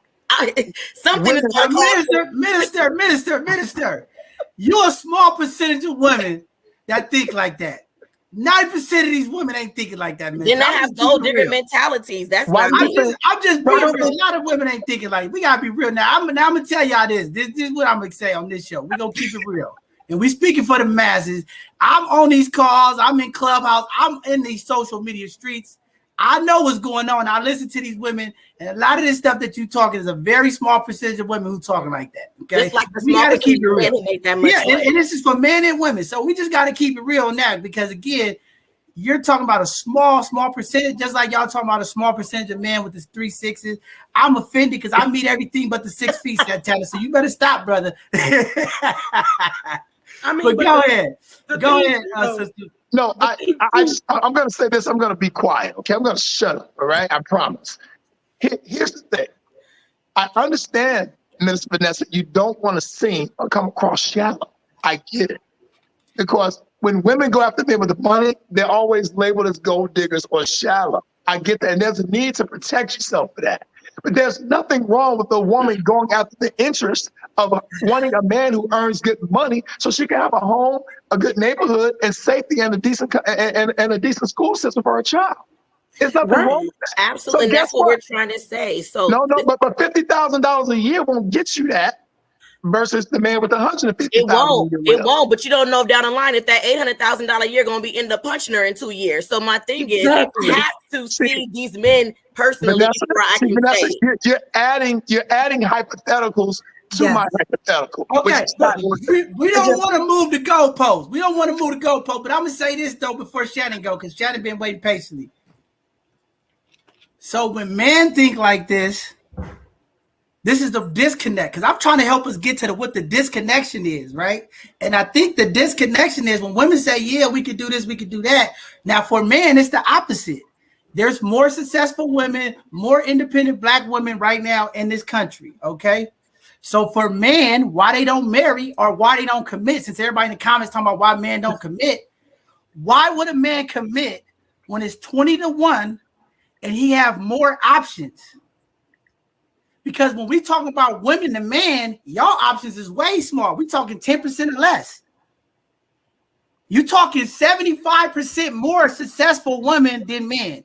So why do you think men are hesitant to commit, court, and get married? I just wanted to go back to Santana's hypothetical question. And what he got was a typical response that sometimes women will give. He set it up. You're getting, both men are equal with everything that you want outside of the income, the earning. He set it up. And I think it goes back to how men and women communicate. As women, sometimes not that we can't, we find it challenging to answer a straightforward question. It was really, which one will you choose? And I was laughing inside because our tendency is to say, but this, but that. No, take what he said. All things are your ideal. They are the loving person. They are the generous person. He set that up. It's the income differentiation. And I'm going to be honest, I would choose 150. If all things are equal, if they're both equal, loving, sincere, they both are not going to beat my ass. I'm choosing the 150 because I feel I deserve a quality of life, a good life with a man that's equally yoked. I think it's true that women don't want to be seen as a gold digger. But if you and yourself know you're not choosing just because to bleed him of his 150, but to contribute, because I feel I myself can be $150 earner. Us together is dynamite. Why wouldn't I want that when you see other races come together and build wealth? So yes, I would choose the 100. I'm in love with you, Sister Shannon. I'm so in love with you. Yeah. If I could come to San Francisco right now, you would have teddy bears, you would have balloons, and I would grab you by your hair and I would kiss you. But Shannon, but here's the deal. Okay, here's the deal though. And I respect you for saying that. That's what I think more women need to say. But now you're really tapping into what is the problem with our Black love and dating. We are turning into a transactional situation. But that doesn't have like I posted something in my Facebook group. If you was to lose your job today, what you would do? All these women said, well, I get married now. You see what I'm saying? So you're turning relationships into transactional situations, which is pushing men farther away. That's not transactional. We don't get that genuineness. But that's not transactional. That was just a hypothetical situation. In my personal life, I've dated people where I've already out of college and had a career, and someone was just starting their college endeavor. That wasn't, if I had that transactional relationship, I would never have been with that person for 10 years. I would have never have been with people like that. This was a scenario of having both worlds, one and the differentiation in the income. Money is not everything, but money, you need money to do certain things. And I feel there's nothing wrong. We're in a commercialism, a society where you need to generate wealth. That doesn't mean the wealth that someone can generate is going to always dictate whether I am in love with them. It goes beyond that. I'm just answering his scenario, but there is very transactional relationships. And you guys are very spot on how you get into a relationship. What do you bring besides, I got a college degree, I got a house, I got a car? Where are your morals? What's your ethics on things? How do you see, what's your vision in life? There's other things that you can't wait with materialism. And I think it's important when you go into a relationship, again, dating with intention. And you guys touched on that. Why are you dating? What do you want out of a relationship? But just simply answering his hypothetical question. I think sometimes it hurts women. For me, I was like, do I want to say that? But honestly, yes. His scenario set up. Yes, I would. So hold on, Vanessa. Hold on, real quick. Before you go, I'm about to pass it to you next. But I see people coming for me in the chats. And I'm about to I gotta educate my people out there, right? So this is a Facebook user out there that's saying, I'm trying to support this platform. This conversation is good, but I'm posting stuff and I'm not getting interaction. So let me just educate everybody real quick. First of all, to all of our Facebook users, we are giving you the option to watch on our Facebook page or in our group or on my personal page, okay? We have asked all of our users to use the live chat function on our YouTube so that you could be a part of the show. So if you have a question, go to the Both Sides of the Conversation YouTube and use the live chat function so that we can see your comments and conversation. The problem with Facebook is the user, your face or who you are, I can't see while I'm live.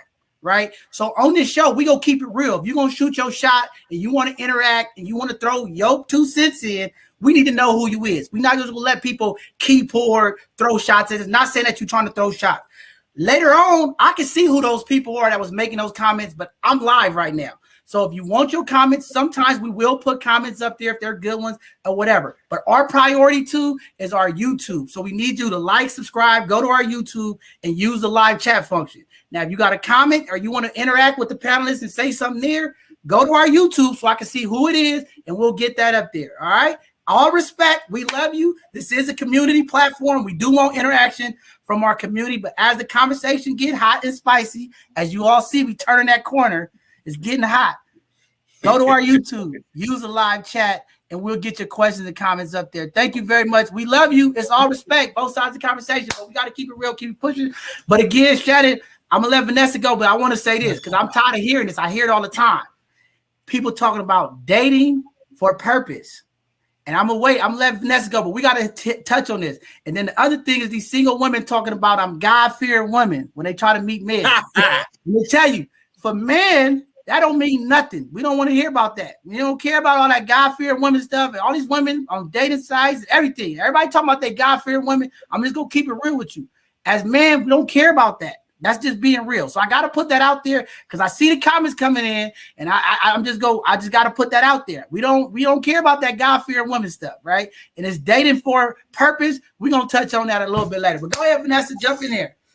Okay, I guess it's going to tie into both what you, John, and Santana was basically saying. So you guys put us in this little box regarding these two men, but you never describe who the woman was. You want us to pick these men based off of a 50 or their money, but what if the woman already makes $200,000 to $300,000 a year? What if she wanted to be the woman that John was talking about, the women who, what are we going to get out of it? Maybe you're getting a woman who saw the $50,000, who saw his character and want to say, I want to give him a try. Maybe I want to build him up. I see his potential. He could be something. We watch this show, Sisters, that Tyler Perry Sisters that come on each week. You have a woman who's successful. She sees this young boy, Zach. He may don't have it like that, but there's a man in her office who's a lawyer who makes a lot of money, but she still chose to be with Zach, who don't even have no money because she saw his potential and she's wanting to build him up. So what you get out of women are, it goes by how you pick your women. There are women out there who still love a man, who still nurture a man, who still take care of a man, who still comes home to a clean house, who still has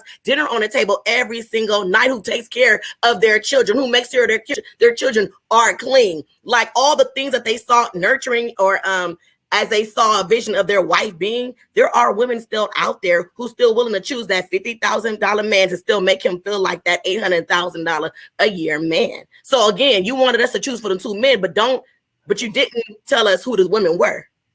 Vanessa. Okay, but listen, Vanessa. You speak to what black woman is to? not dating for potential. I'm telling you, I talked to these sisters. A lot of women date for potential. They think a lot of women do see men and be like, okay, they do. That's why they be brokenhearted, because they get to a place where they like, well, he had potential. There are women who dated people and saw their potential and thought they can do something different with them, and it just didn't end up the way they should. There are women. Tap me in. Some people who even got married. Go ahead, Toya. Mark, you up next. Go ahead. I know you're waiting. Go ahead, Latoya. Go, Toya. Thank you. And don't leave me out. Come on, baby. Sis, we got you. But no, thank you y'all for offering that perspective. And I know y'all, man, y'all just want to lay it out all simple and sweet, like it's simple and sweet. It ain't. Sorry, it is what it is. To Shannon's point, first of all, I hear exactly what you said. But me personally, I just could not answer that question because I don't know who the man is. And I'm going to tell you why. I know it sounds crazy, right?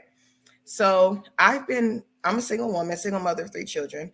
And I've been actively interviewing candidates for the role of my spouse. And in this process, I've come across folks with a high net worth, well over $250,000 a year. And then I've come across folks who appear to have a low net worth. And one thing I've learned in this process, because dating is a data collection process, I'm constantly analyzing and synthesizing this data, right? To figure out, one, more about myself, and then 2, more about what the characteristics I'm looking for in my long-term partner.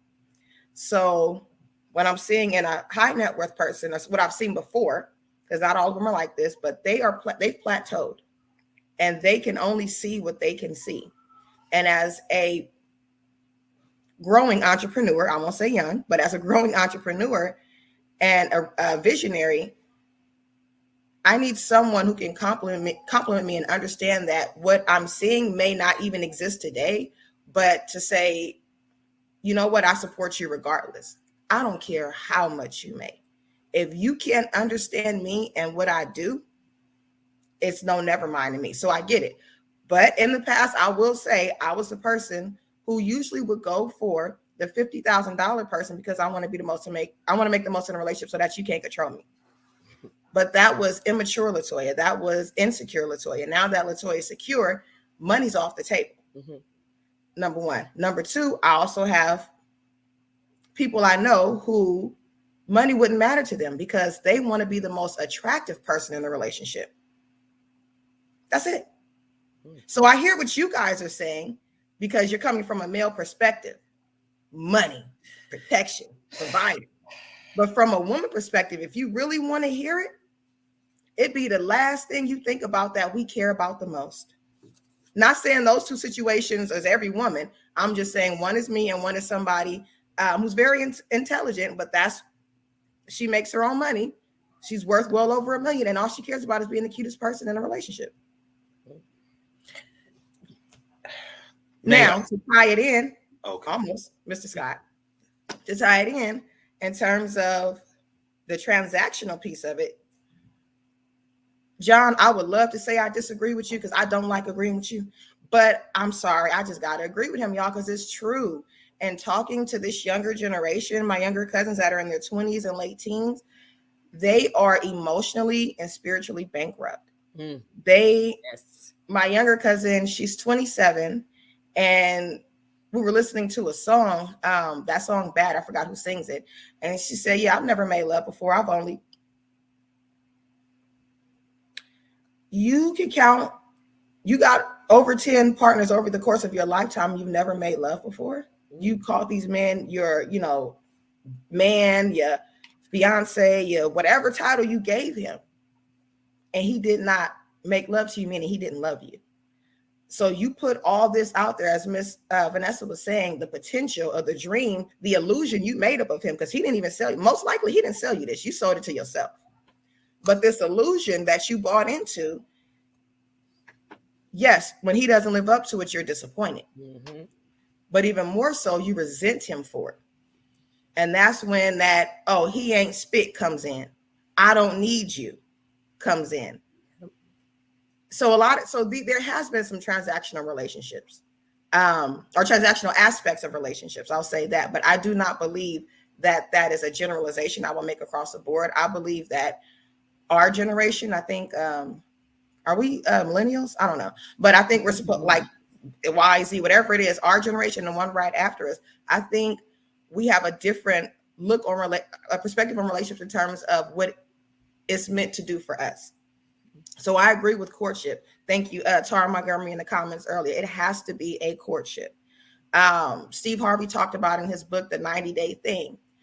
Now, I can't necessarily sign on to that thought process because that's not what I believe. I'm going to stop you right there. No, you're not going to stop me. Let me get this out. No, you're not going to stop me, John. No, you're not. I'm sorry. Respectfully, sir, I appreciate you in this platform, but I got to say it because a lot of women subscribe to this 90-day culture and don't really understand it and try to push it on men and then make them feel like the man is substandard because he doesn't subscribe to it. So I have to say, this 90-day time clock that we put on relationships, not only is it unrealistic, but it does not help you do you. It does not help you be aware of yourself any better. It doesn't help you build yourself any better so that you attract the guy that you want. It doesn't help you improve your quality of life so that whether you get the man or the woman you want, like, because, regardless of who you love, you get the person you want. If you ain't did the work in here, you still raggedy. Still toe up. 90 days or not, you raggedy. Oh, excuse me. I better communicate. You are raggedy. Okay. So we have to understand who we are within ourselves. And that's why I keep going back to the self-responsibility. If I go out here and I'm interviewing candidates for my long-term spouse, and I'm not making it clear, okay, I have no desire to date, but I'm interested in courtship. I'm telling you what happens. 90% of the time, that is the first and last interaction with that person. For all of the Steve Harvey subscribers, all the women who subscribe to that, please go to dirtygirlsstx.com. Phenomenal gifts, phenomenal stuff that you can use. Please go on that website. Get the products that you need. It's going to help you out a whole lot. I'm just telling y'all. Go to Dirty Girls. Get your products. All the Steve Harvey subscribers, please go there now. Blow up that website. Get all the products and things you need. Brother Mark, go ahead. Jump in there. It's your turn, brother. You've been waiting patiently. Thank you. 2 points, because I really want to go back to Brother Santana's question. And here's one of the frustrations that a lot of us as men have in communicating with our women. We love y'all, but we do understand men and women process and think differently. When he asked that question, he was asking from a societal point of view, not you individually, but he put you in that scenario to give you an opportunity. If you personally were individually had the guys of your dream, two to choose from, and the only differentiating factor was money, it puts you on the hot seat, because now you have to confess to the societal influence on how you make decisions. And we were just looking for an honest answer. And a lot of women, y'all act like y'all running for office when we talk about relationships. Y'all got to say the politically correct thing, because I don't want to seem like this. I don't want to seem like that. But when we get down to the nuts and bolts of it, let's just be. This is why we're having trouble with relationships. We just can't be raw and honest with each other without feeling like I'm going to be judged. We need the freedom to just lay it out on the line and be honest. That's why a lot of women will talk about men playing games. Men understand sometimes we have to trick y'all into getting over your own issues just so we can get past the bullshit, so we can start having some real interaction and conversation. And it's not right, but coming back to what you said, I agree with you, because I date a very wonderful. Oh, we lost Mark. We lost Mark. We didn't get him back on. He lost. Vanessa did that. Vanessa did that. Vanessa is responsible. No, that he might have lost service, or he might have hit something. Vanessa did it. No, I don't think he did. But go ahead. The thing is for me with a man that's making $850,000 a year, $50,000 a year. Not saying both of them can't be hoes, but the one that's making $850,000 a year is having nothing but community deeds. Yes. And I'm not trying to fight. I'm not trying to fight with no other men, and I'm not trying to fight with no other women behind community deeds. So I don't have time for it. I don't have time for it. That's just how I am. And I'm the type of person. Let me tell you something. I'm a natural born hustler. I have got out these streets. I used to fly out keys of dope, baby. So a man making $50,000 a year, that's good for me, because you know why? I'm gonna show him how we gonna get it. Now I'm not doing that no more, but I know how to get out here and get it and handle my business. So a man that have the potential to do what he needs to do, I feel personally is going to respect me more as a woman and as his partner if I can take him and we can both work and go into different levels. But a man who already making $850,000 a year, trust me, I've dealt with them too. They community did, and I ain't fighting. I'm not fighting. I'm not arguing with no female. I got 2 phones. I'm not arguing with no female on either one of these behind no man and his penis. I'm not doing it. So you can go out there and make your $850 a year, and it's all good. But I'm not fighting. No, I'm not doing it, baby. Respectfully, we got to pass it back to Mark. But I got to say something, because I think a couple of y'all hit on it. And he said you got to get to know somebody, right? But for men, we don't really get to know a woman until intimacy happens. Because I don't really know why I'm dating you for this 90 days, what you really about until we come. Because this is why we hear, oh, I didn't know she was crazy until intimacy. You just proved Vanessa's point. Hold on. Men, which is why you out here dating without intention. You need to date intentionally. No, I'm being real, because when we say date, I was bringing it back to what Shannon was talking about, dating intentionally, because you don't know. Them red flags. We don't know what we're dealing with until we get all those emotions in charge. How could you say you're getting to know somebody in 90 days and I can't even really get into your emotions and know what's going on with you? I'm just saying. But you're tying emotions with sexual intercourse. That's pause. Lona Toya is not the R word. Never had. All right, respectfully, I'm stopping now. My PR team is hitting me. I have to stop now. I'm gonna turn it back over to Mark. Mark, please have it. You can go ahead, brother. Now, back to my point. the woman I'm with, we've been dating now for a little over a year. She makes more money than I do. She's been married before. She's had men who had money, and she flat out told me that was not the most important factor to her. She likes the way that I romance her. We have a connection that is very deep.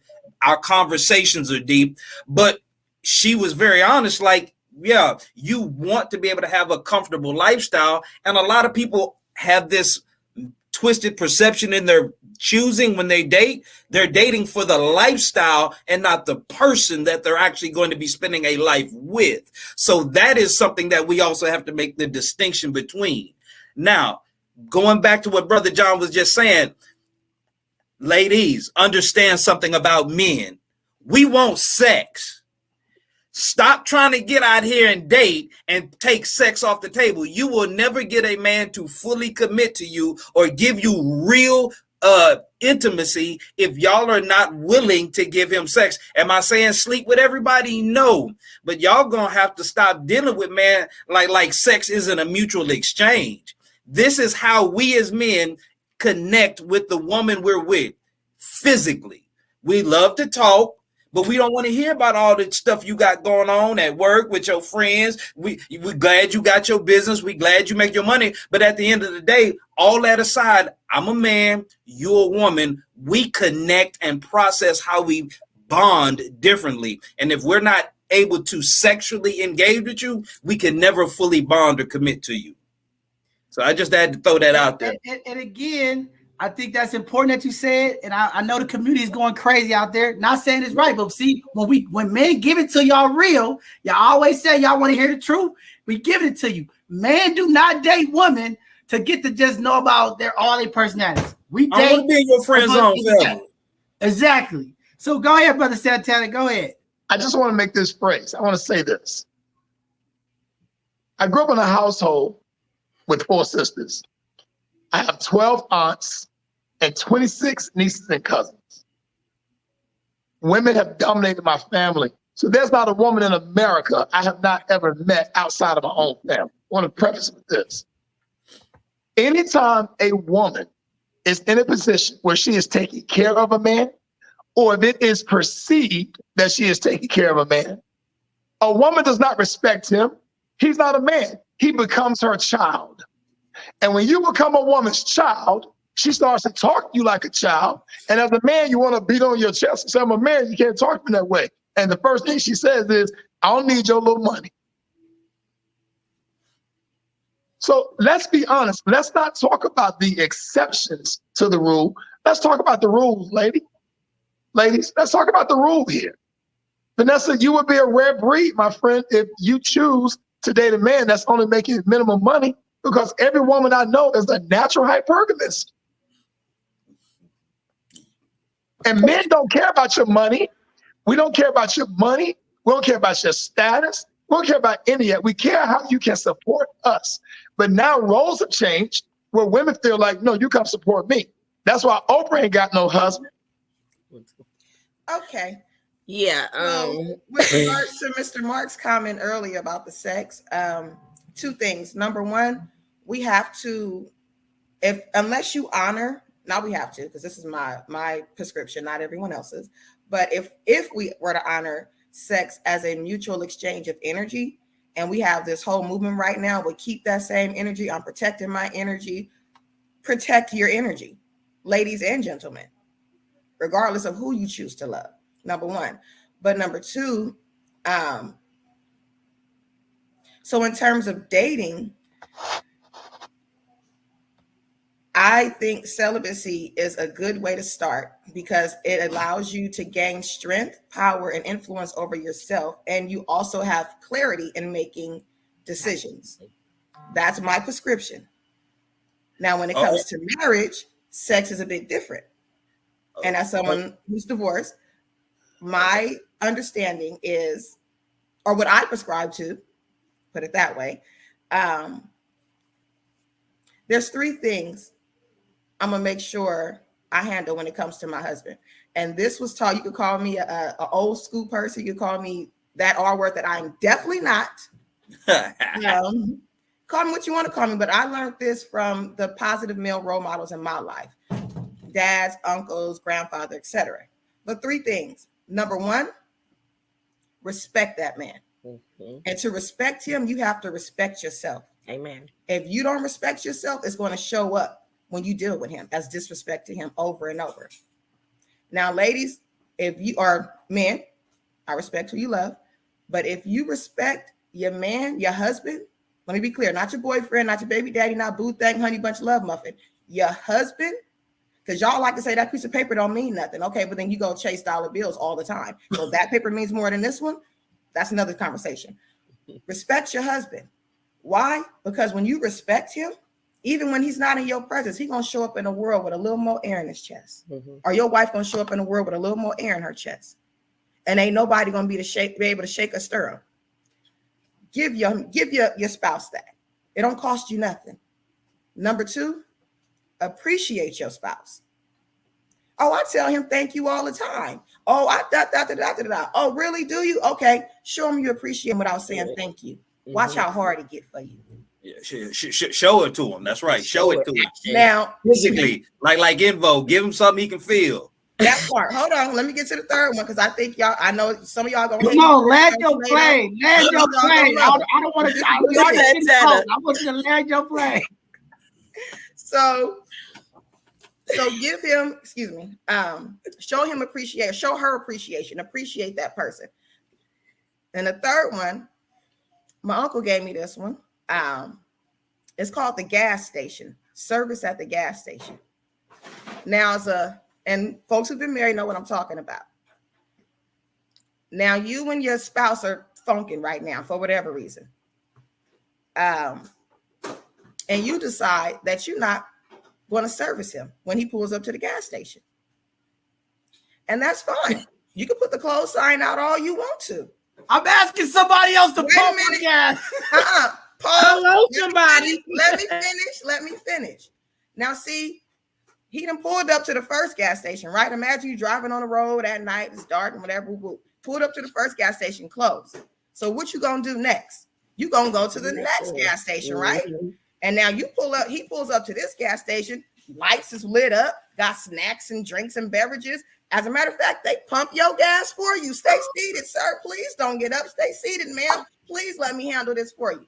So the next time his car needs gas, do you think he's going to the first gas station that was closed last time he checked it out? Or he's going to go straight to the second one where he knows he's going to get top-notch service? Absolutely. Okay.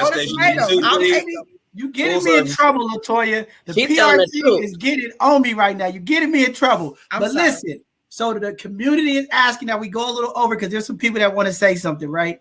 I know our show is from 2 to 4. It is 3:50. We are 10 minutes away from ending our show. I am okay with going over a little bit for today if you all are okay with it, because I think it's starting to get good. I think it's still a couple more conversations. I'm getting messages that we need to touch on. So I am okay with staying a little late if that's okay with you all. But if you have to leave, respectfully, we understand. Thank you for being here today. I want to get a couple more of these questions out because I see it coming in. The fire has started. But Latoya, you are getting me in trouble for the PR team because I shouldn't be saying certain things on here. So I'm in trouble now, but go ahead and finish up. Mark and Vivian, I know Vivian has something to say, and then Vanessa, go ahead, jump in there. So I had saw somebody talking about sex and why is sex necessary or whatever before marriage. And I always use this analogy, right? So, when Noah was building the ark, right? God gave him specific measurements and requirements of the type of wood that he needed to have in order for the ark to stay afloat, correct? So for me, it's all about having the necessary tool in order to keep my relationship afloat. Because I believe in intimacy. I believe in physical intimacy. And if the wood ain't right, baby, this relationship is sinking. It is destined to be the Titanic, baby. So I am not trying to be in a relationship that we are not both passionately involved with one another in that fashion. And then I'm not waiting until after we jump the broom. I want to know now that it's gonna be kaboom. I'm not waiting. That's just That's just what it is for me. So I get that I have some friends that have taken that route, and they do the celibacy thing and all. Well, I'm not even gonna say I'm gonna say abstinence, because celibacy is not masturbating either. So we gonna talk about abstinence. They do the abstinence thing. And I'm just that's fine, that's all well and good, but I feel like it's necessary to know where that person is, if y'all are on the same page, because it's mandatory for me.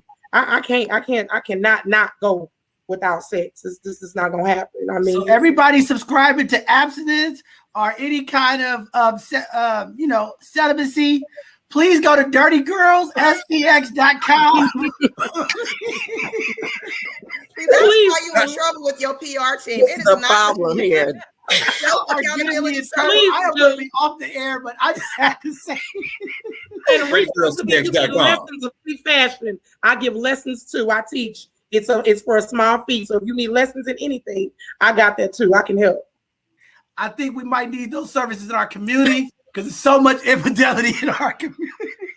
Please subscribe to dirtygirlsstx.com, please. Vanessa, go ahead, jump in there, quick. I really believe it goes back to the conversation and the communication. I definitely respect Vivian's point of view. For me, I definitely, now that I'm married, I've been married almost 13 years now. I definitely, first of all, I'm a very intimate person, very sensual. I love making love. I love what men and women are supposed to do. But I'm also raising daughters, so I want to have them to keep that standard. No, we don't need to test every single thing.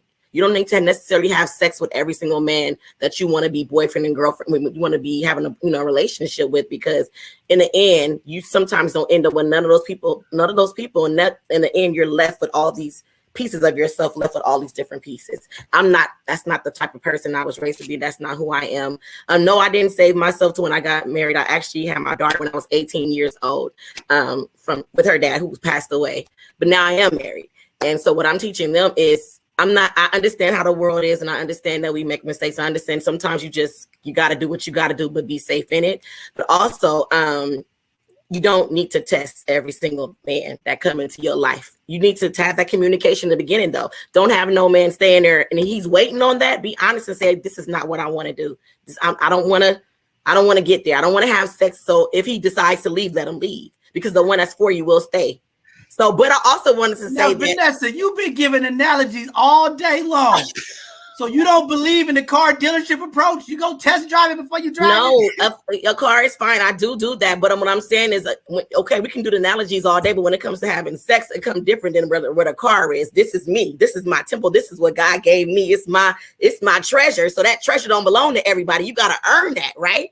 So I'm not just giving that to any fine man who buy me a dinner. I'm not doing that. So I think you need to have that time to, again, get to know the people, get to a point where at least he's committed to you and want to spend some time with you. Don't have it to anybody that you just met and he don't even, let me tell you, he only pick you up at 11 o'clock at night. You ain't seen his family, you ain't met his kids, you know nothing about this person, but you want to give him that. Take your time and figure out who you want to give that to. That's all I would say. I agree. I think Mark was trying to say something to this. Santana, did you have something to say? Yeah, I've raised 3 daughters. My baby girl is 17. My oldest is 32.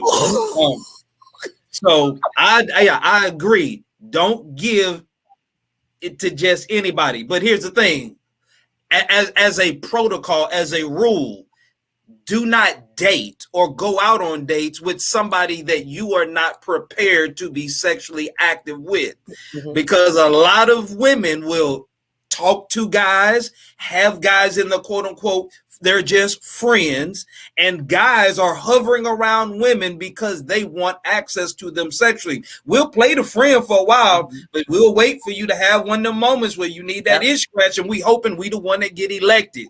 So what I'm just saying is, don't be naive whenever you're out here trying to date. Understand, a guy will play the nice role. He'll do a song and dance if he got to. He'll pray with you. He'll take you out to dinner. He'll talk in tongues, but at the end of the day, he's still trying to get in between your legs. And just understand that this is a driving factor in why men date. And so as a woman, if you can respect what you're dealing with, then you can not act so surprised when, he come up, hey, what's up? Because again, we want what we want.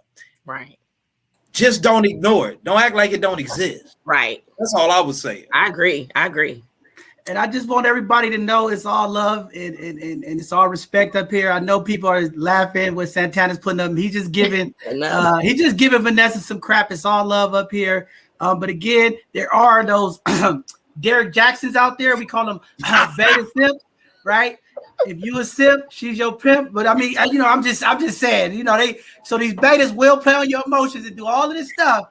But when you get real men in here giving you the game, ladies, just take the real game. We're giving it to you straight. But if you want to play around with the words and you want to play with these simps who playing with your emotion and telling you all this wonderful stuff and trying to go ahead and prescribe to it, but we're giving it to you straight. But it's all love and respect. We're just having fun. But go ahead, Shannon. Did you want to say something, or Latoya? Just quickly, because I'm going to jump off real quick. I definitely agree with what Vanessa and what Mark said, especially as a man bringing up, if you're not prepared to be sexually active with this man, don't lead him on. And same with men can do that as well. Men who lead women on to have a place to stay or whatever. But I think it's so in this culture, you have a lot of women saying, well, I'll go out with him for a meal, and almost putting your value on meals. And this is not just young women. These are, women my age, older, where you're kind of stringing men along to get a meal out of them.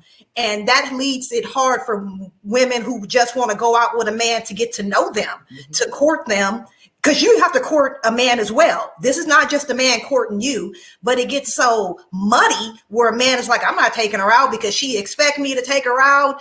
And it's like, are you putting your value on this meal, and are you leading this man on? But I also agree with what Vivian's saying. There's nothing wrong with women being sexually liberated, being comfortable in their body, men being comfortable in their body, and understanding if I'm going out, Mark said it well perfectly. If my intention is to have a good time, release some sexual tension, and we both know that, we're both on equal playing grounds. There's nothing wrong with that. But if men or women are going into sexual relationships to feel sexy, to feel good, then you have to unpack that. Right. Then why do you have to connect with someone to validate yourself? And that's some outside work that you have to do on your own about why do I have to do that? That's just like, why do I want to date the high paying earning man? Is that more of them validating me? And now I feel validated. So I think you can be sexually liberated, but stand on why you're choosing that. You just really have to, and it goes back to definitely what Vivian said and what you all are saying. So that was just my final thoughts. But I really appreciate Shannon, are you subscribing to the Steve Harvey rule? I absolutely do not. I am not a Steve Harvey. He is not my comedian or an author that I subscribe to. So my question is this then. Since we talk about these rules and what's in place to get to know people and things of that nature, should men hold their wallets for 90 days instead of taking y'all out and spending money? For me, I don't want you to hold your wallet. Absolutely not, because I'm not going to hold my wallet. And when you feel like you tricking or you being used as a trick, you got to have some discernment here. I think people have to understand that. And I think it's hard where if I say, let's go out, I come from a generation. If I'm saying let's go out, then I'm kind of initiating. I'm going to pay for the meal. I just think we need to kind of cut the bullshit with some of the things that we play games with. And sometimes you just want to, as a woman, you sometimes want to shock a man. You can initiate it.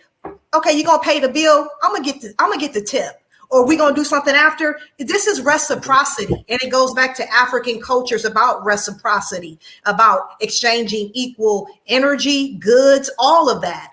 So don't hold your wallet, because I'm not going to hold mine. And if I think you're intentionally holding it because you think I am X, Y, and Z, then we need to exit. That's not what I'm dating for. Right. The games. You can't do the games. I don't know. All I know is these magnificent women are here today.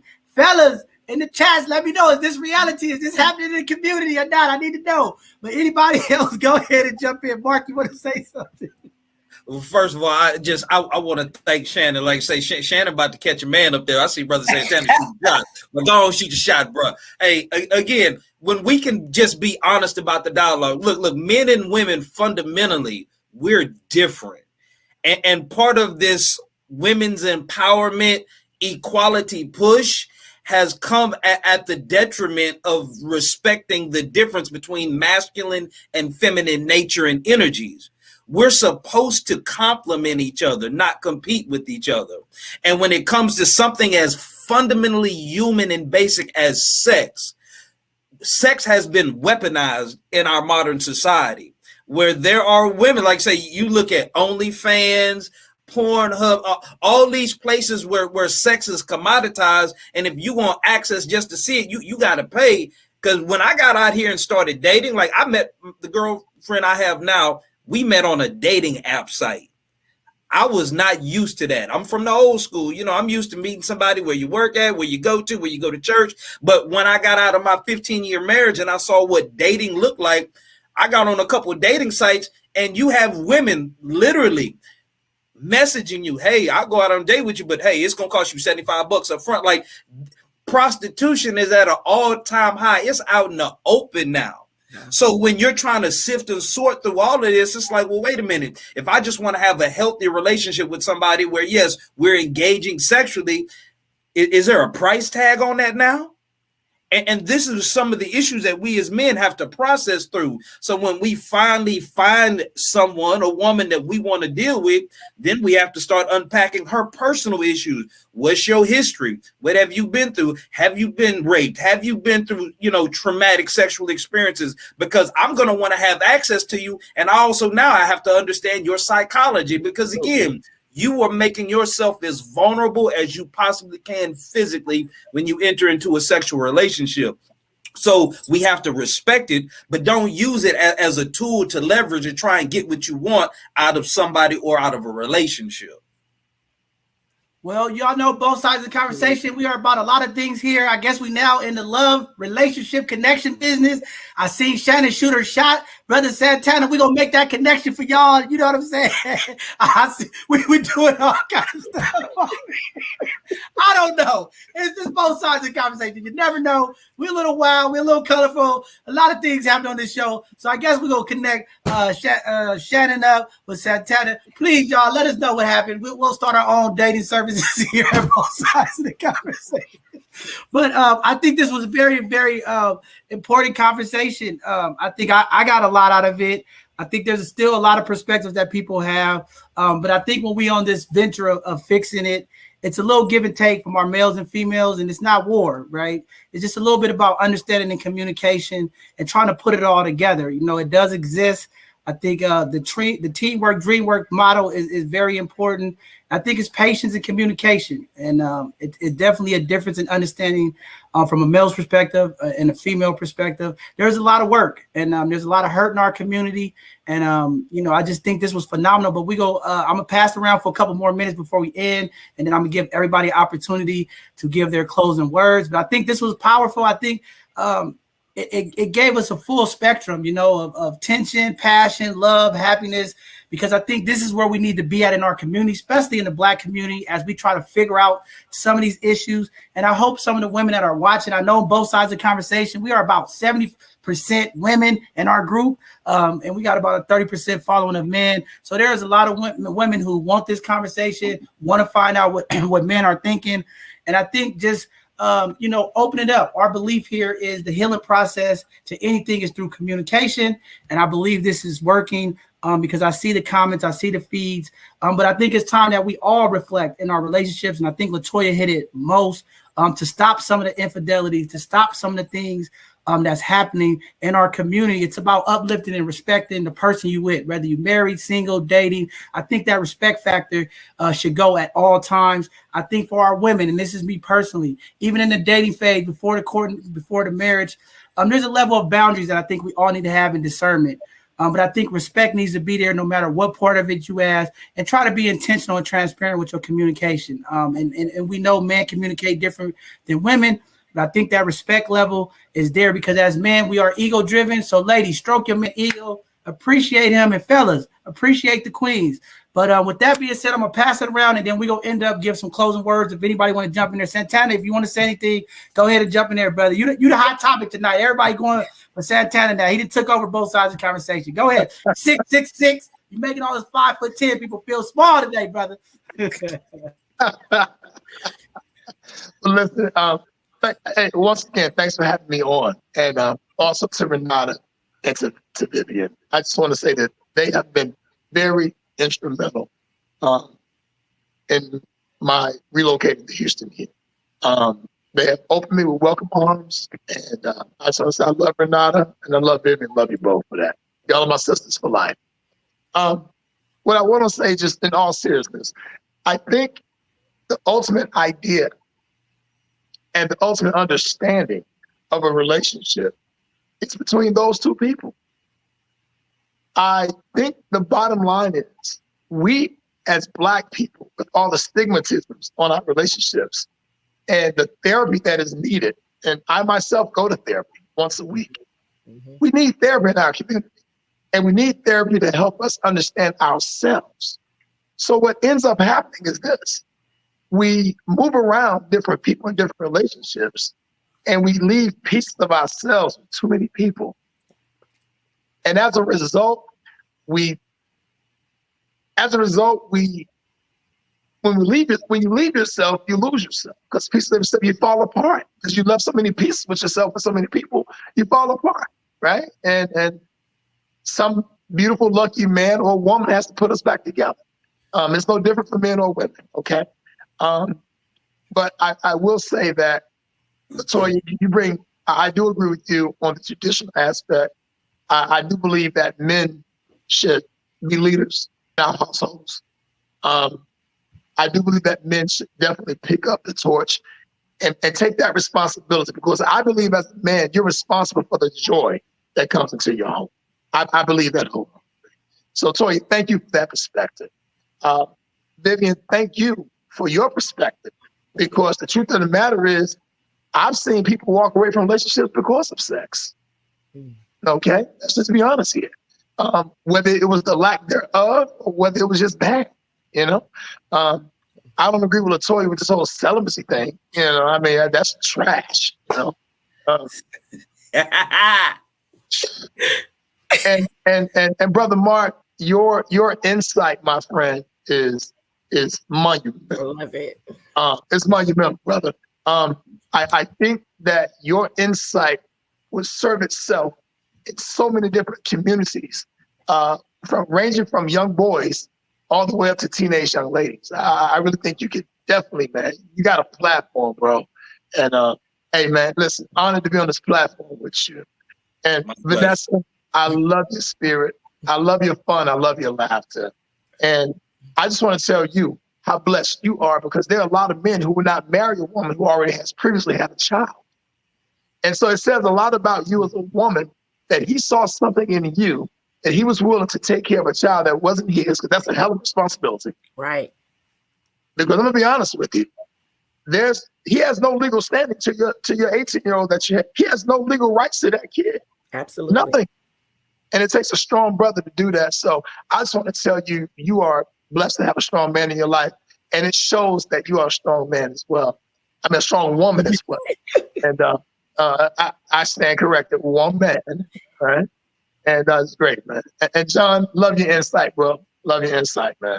Love your insight. I know the PR team is showing you up, but you brought up a lot of good topics that actually impacted the conversation. So, and yes, and we have to get away from standard questions, right? We got to start asking the hard questions up front. You know, when was your last relationship? How did it go? How long were you involved in that relationship? Well, who walked away? Because studies show that 70% of our women initiate divorce in the Black community. And those numbers are actually real. So, and the number one answer for a lot of those women is, I think I can do better. So we can all do better by making sure that we understand who we are first, and have great effective communication, not just communicating to, not talking to respond, but talking to understand and to move the piece forward so it could be an amicable relationship and understanding.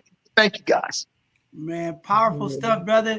I'm not at church, but if that was the benediction, that would have been great right there, Yes. brother.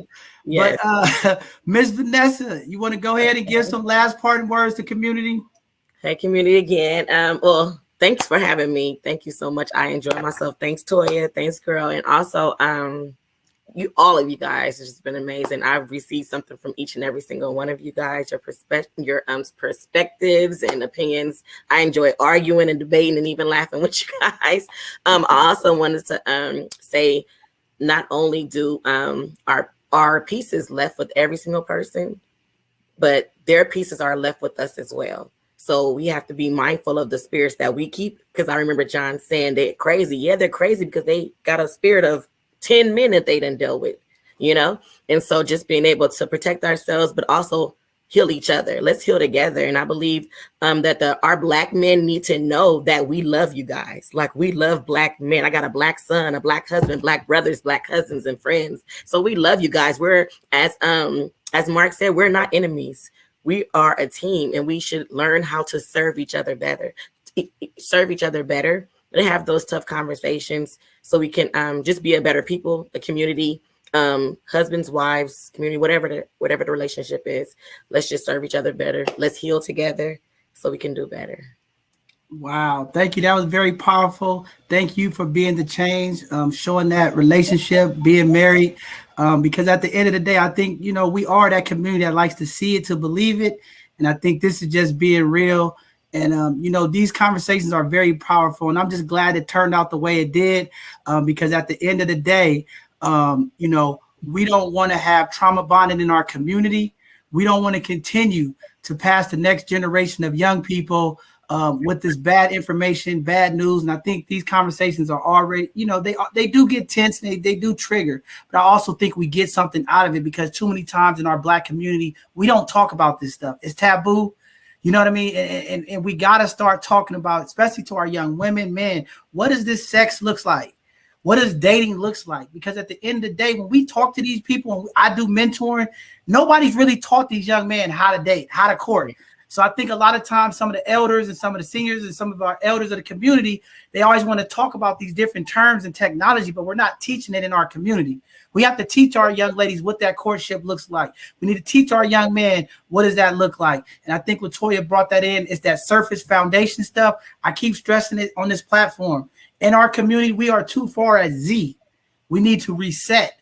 Some of our communities didn't get the two-house parents. Some of them didn't get the information, the crack epidemic. A lot of things have impacted our community when it comes to education, awareness, and information. And I think it's time for us as Black folks, leaders of the community, to reset.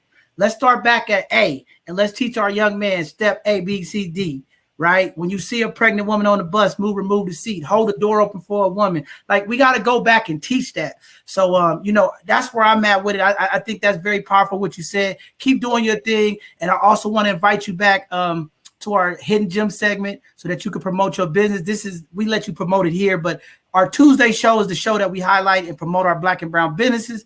So I want you to come back so that we make sure that our community know who you are, and we can patronize your business and help uplift what you are doing as well. So thank you very much, Queen. Brother Mark, you want to give some last parting words to the community?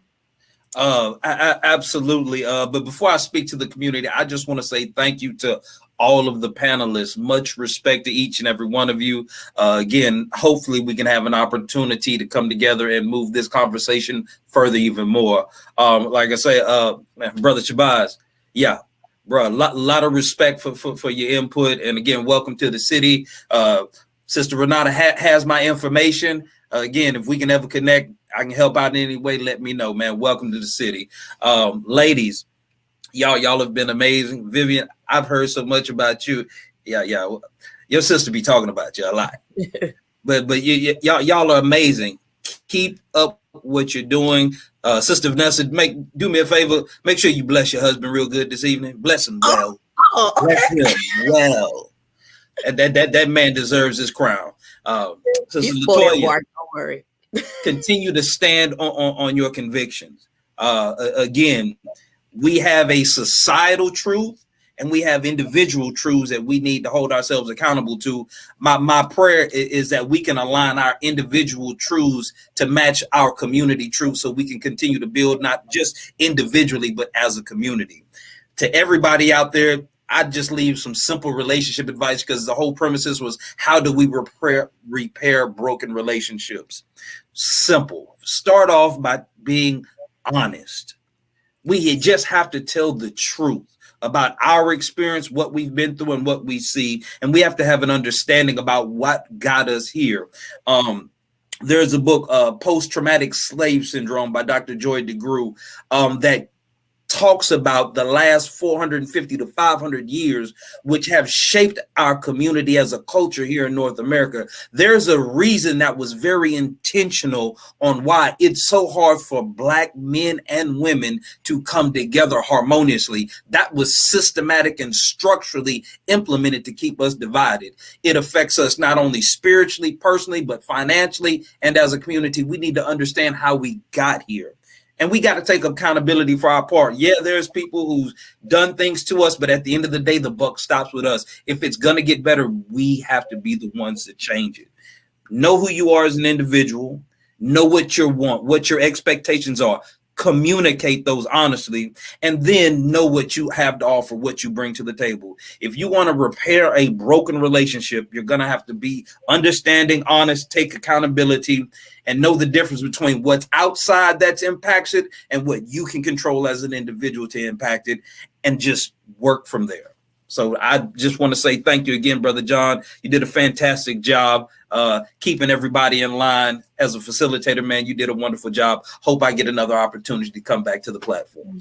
Oh, man, definitely. Everybody, all of our panelists today are welcome back. Y'all are now part of the Both Sides of the Conversation family. This conversation won't stop. We're going to get into more deeper conversation that impact our Black and brown community, and we want all you all to come back. Check out our website. Look at our upcoming topics. You might know somebody that could really be a part of those topics.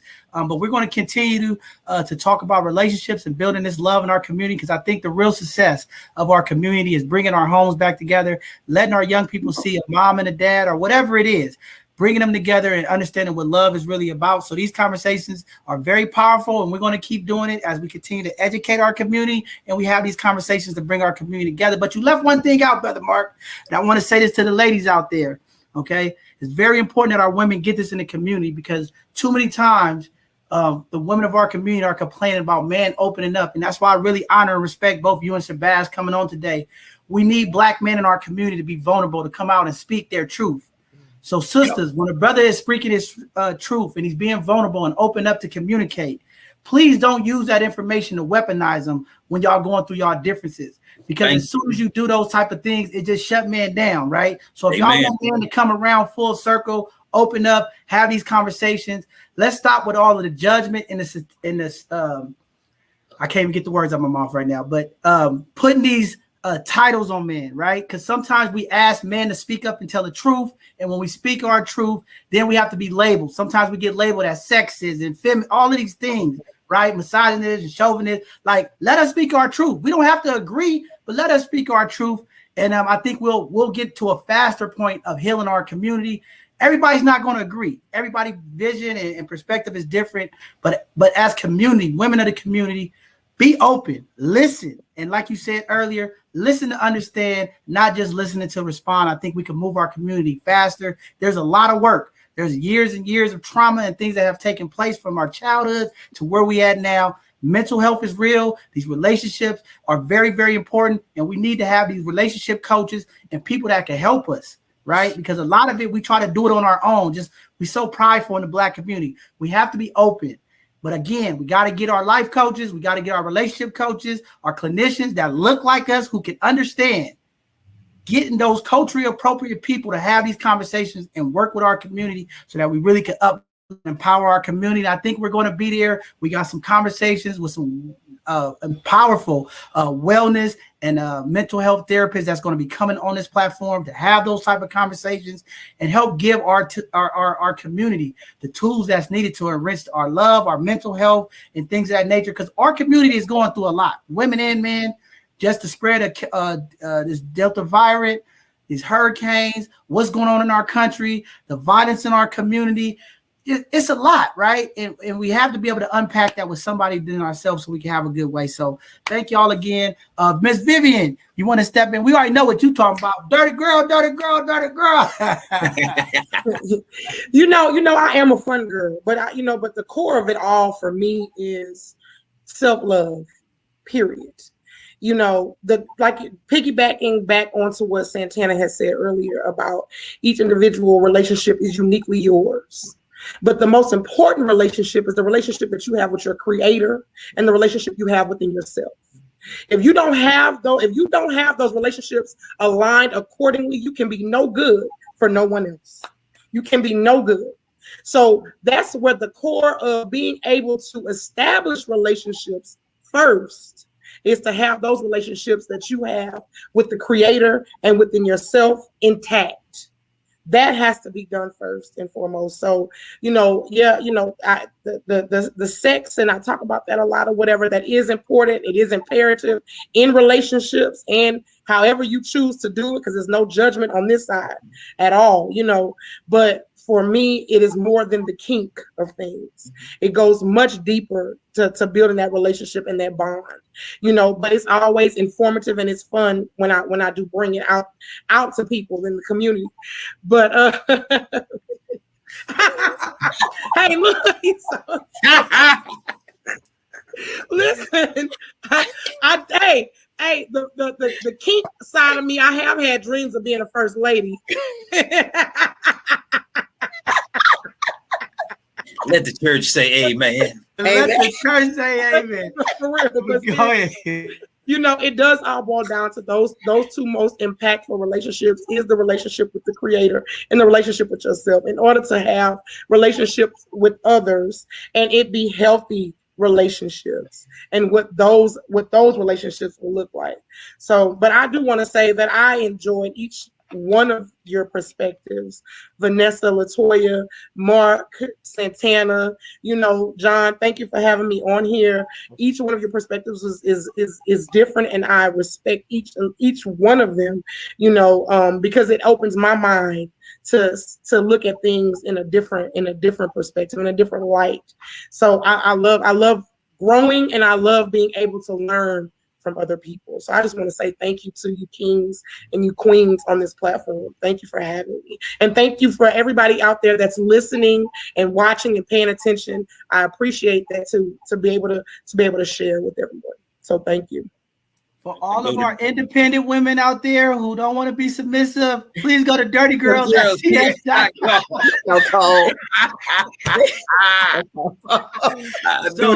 was coming. I didn't get to say what I wanted to say, and I know my perspective sometimes is to create both sides of the conversation, but I have been so humbly and respected from my PR team that I can't speak like that. So I'll have a conversation later with a community about how I really feel about things, but I have been put in my place. I have to watch what I say from my PR team. So I am going to close my mouth about that, but thank you, Vivian, for coming on, and definitely we're going to get you on our Hidden Gem segment as well, because that's the night where our people are watching to see what business is out there, and maybe that's what it's all about, helping bring that love and excitement back to our families, and you have a service to provide them, and that's what I think we need to have out in our community. We got to talk about it. It's real. So thank you very much.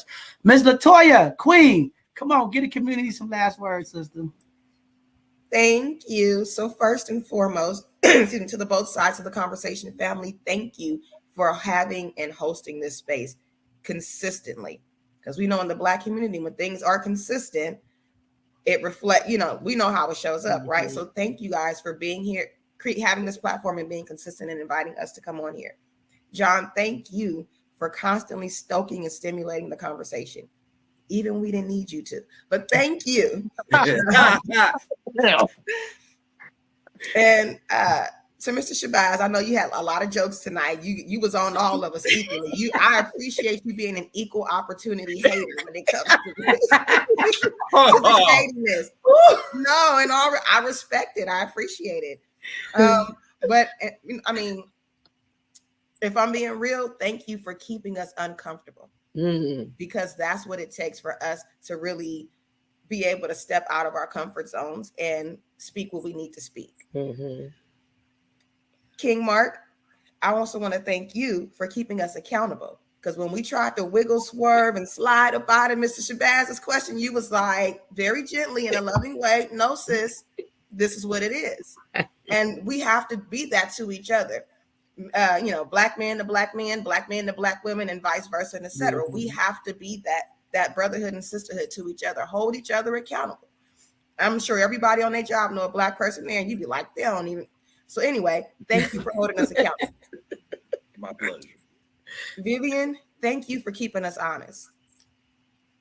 We were getting comfortable, and he kept Mr. Shabazz kept us uncomfortable, and then Mark Mahodas kept us accountable, and then you was like, I still feel a little bit, a lot of truth in here, and you pushed it out of us. Thank you for being that person and that spirit and that energy for us. And Vanessa, thank you for being you. Your perspective is refreshing. Y'all don't know, but I know Vanessa in real life. And I never would have guessed half the stuff she shared because I hold her in a particular light as a woman of the cloth. But thank you for being real and showing us that even people who do God's work are just as real as the ones who don't. Absolutely. And offering that perspective as well, too, because I think that's a valuable perspective in the Black community, given our roots are so heavily rooted into our spirituality, be it religious beliefs or faith. And then for the community, I just want to kind of reiterate some of the things that I brought up before really quickly about healing and us healing as a Black and Brown community. One, it starts with self-awareness. Got to do the work. Two, serve your spouse with joy, whoever you choose to love. Respect and appreciate yourself. You got to celebrate your small wins. Because if you don't, won't nobody else do it. And when you build up the habit of respecting and appreciating yourself, it'll come naturally to respect and appreciate your spouse and the other people in your community as well, too. And then someone in the comments asked me to finish the gas station story. We don't have time for that, but I will put it to you this way. In your relationships, not just romantic, even your relationships with your friends, your boss or whoever at work, you want to make sure that whatever service you've agreed to provide, you provide it. So whether it's emotional, whether it's intellectual, whatever it is, make sure your gas station is open for business when it's supposed to be. You can't get mad when you don't get that promotion because your gas station wasn't open when it needed to be open. So you can't franchise now. If you are emotionally bankrupt and you cannot show appreciation or gratitude, you can't expect that out of a relationship. So the gas station story is really about understanding your role and how you show up in public. And then finally, if you can, as a community, do something nice for somebody, even when they haven't been nice to you or done anything for you, just do it. Because that's how we start putting out that positive energy. That's how we start being able to create a certain level of respect and decorum in how we operate with one another. Oh, sis, you short on 5 cents and the lady in front of, the cashier is really sweating you for that 5 cents and you don't want to swipe your card for 5 cents. Don't worry about it. Here you go. You know what? That kid is running around with a snotty nose and their shoes untied. That ain't my child. I don't have to be worried about that. Here's a Kleenex. Let me tie your shoes, sweetheart. If you can, in any way possible, be nice to another Black or brown person in public. Thank you. That's good. Now, why did you have to bring up the gas station situation? You're going to get me in trouble. The gas is $5.25 out here in California. I'm going to the next station. If you keep that tank in your truck, you ain't gotta go nowhere. Hey, well, I'm gonna just say this, y'all. This have been a blessing, community. This is these conversations that are very powerful and impact our community. These are the conversations that we need, and we will continue to have here at both sides of the conversation. We are talking about compassion, humility. How do we uplift, empower our people? And it starts with these powerful conversations. This was an epic show today. I hope community just understand the power in the words, the people that was here to move us forward. There's a lot of work in our community. It's not going to change overnight, but if we continue to unite, work with each other and build each other up, I think we can move our culture forward. It starts with everybody, like Latoya said, having some patience, having some discernment, living to be a little bit better outside of our means and our comfort zones so that we can impact each other. This is not competition. We need to collaborate, uplift each other to bring our community back to wholeness. And it can happen if we put that time in. It starts with us all. We have to be the change. Each individual out there, even if you agree or disagree, there is something that you could do to empower somebody else in our community to bring us back to those intersections of love, happiness, and humility. So with that being said, thank you all for joining this Thursday. This Tuesday first, we're going to have another segment of our Hidden Gems where we will continue to highlight our Black and brown businesses as well as community people that are doing positive things to impact. All right, community. What a phenomenal show that was last week.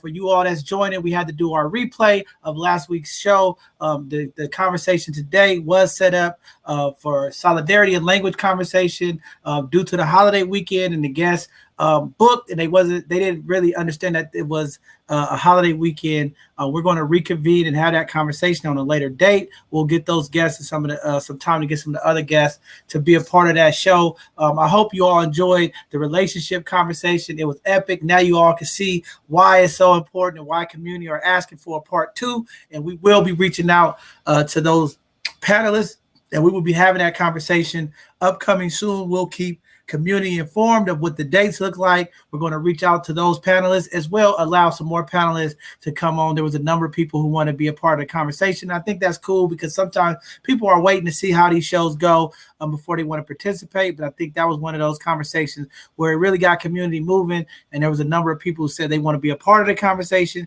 So we are looking forward to part 2, or maybe even a part 3, depending what type of reviews and what kind of feedback we get for community. Very powerful stuff. It's very much needed, and I think Brother Mark hit it on point about accountability. As we continue to do the work in our community, we also have to hold ourselves accountable. And sometimes in our community, we are so quick to push off everything on everybody else and other race, other groups, and not take responsibility for some of our own issues that impact us in our community.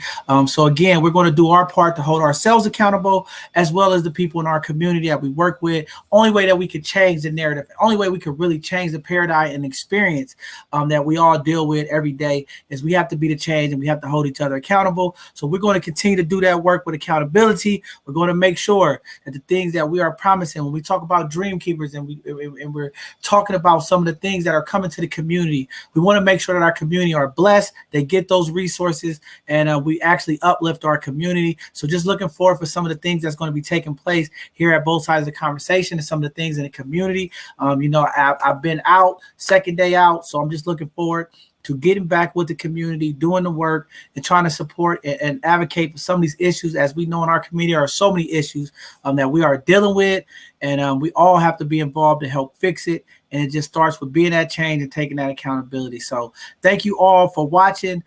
Today, it was a replay, but thank you all for watching. Now everybody's caught up. You see what last Sunday's conversation was about relationships. So when we talk about part 2, you kind of get a feel of what's going on and what to expect. I think we're going to have more and more in-depth conversations on things that impact our community, how we show up as community, how do we support community, how do we uplift our community, and truly have the impact and the intentions to do that work. So looking forward to having more of that stuff. This Tuesday, we'll have another segment of our Hidden Gem segment where we will continue to highlight our Black and brown businesses as well as uplift those community leaders who are doing the work, being accountable, making sure that our community is blessed. And then this Thursday, we'll have another financial literacy segment where we'll be talking about the importance of multiple streams of income.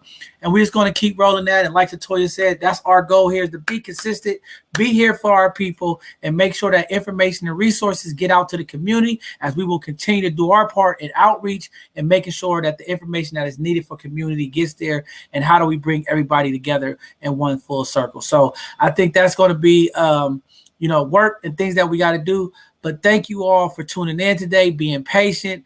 watching the replay. Hopefully you took some notes. Hopefully you learned some things. And hopefully as a community, we can come together and have one love, unity, and support and uplift each other. So thank you all for tuning in today. We'll see you Tuesday as we will be live again for our next live show on Tuesday, which is our Hidden Gems. I couldn't have more. I know people was hitting me, man, you should have said something. My PR team shut me down, y'all. I can't say much, but I thank them. But we definitely going to continue to have these phenomenal conversations. So see you all soon. Be safe out there. Enjoy this Labor Day weekend as so many Americans are laboring every day to make not only our cities and counties, our country a better place. It starts by us being a change. We are doing the work. So happy Labor Day to all of the workers out there, to our farmers, to our janitors, to some of the people who don't get the acknowledgement for the labor that they put in. We want to thank you all for making this place that we call home a better place every day by doing your part in this country, and continue to pray for our families in the East Coast and in New Orleans that they were hit by the hurricane and our fires here in California. Continue to pray for those families as some people have lost everything. And, just have that compassion, humility for them as they try to get back on their feet. Support and love community. Let's do our part to uplift. Love you all. See you on Tuesday. Have a blessed one.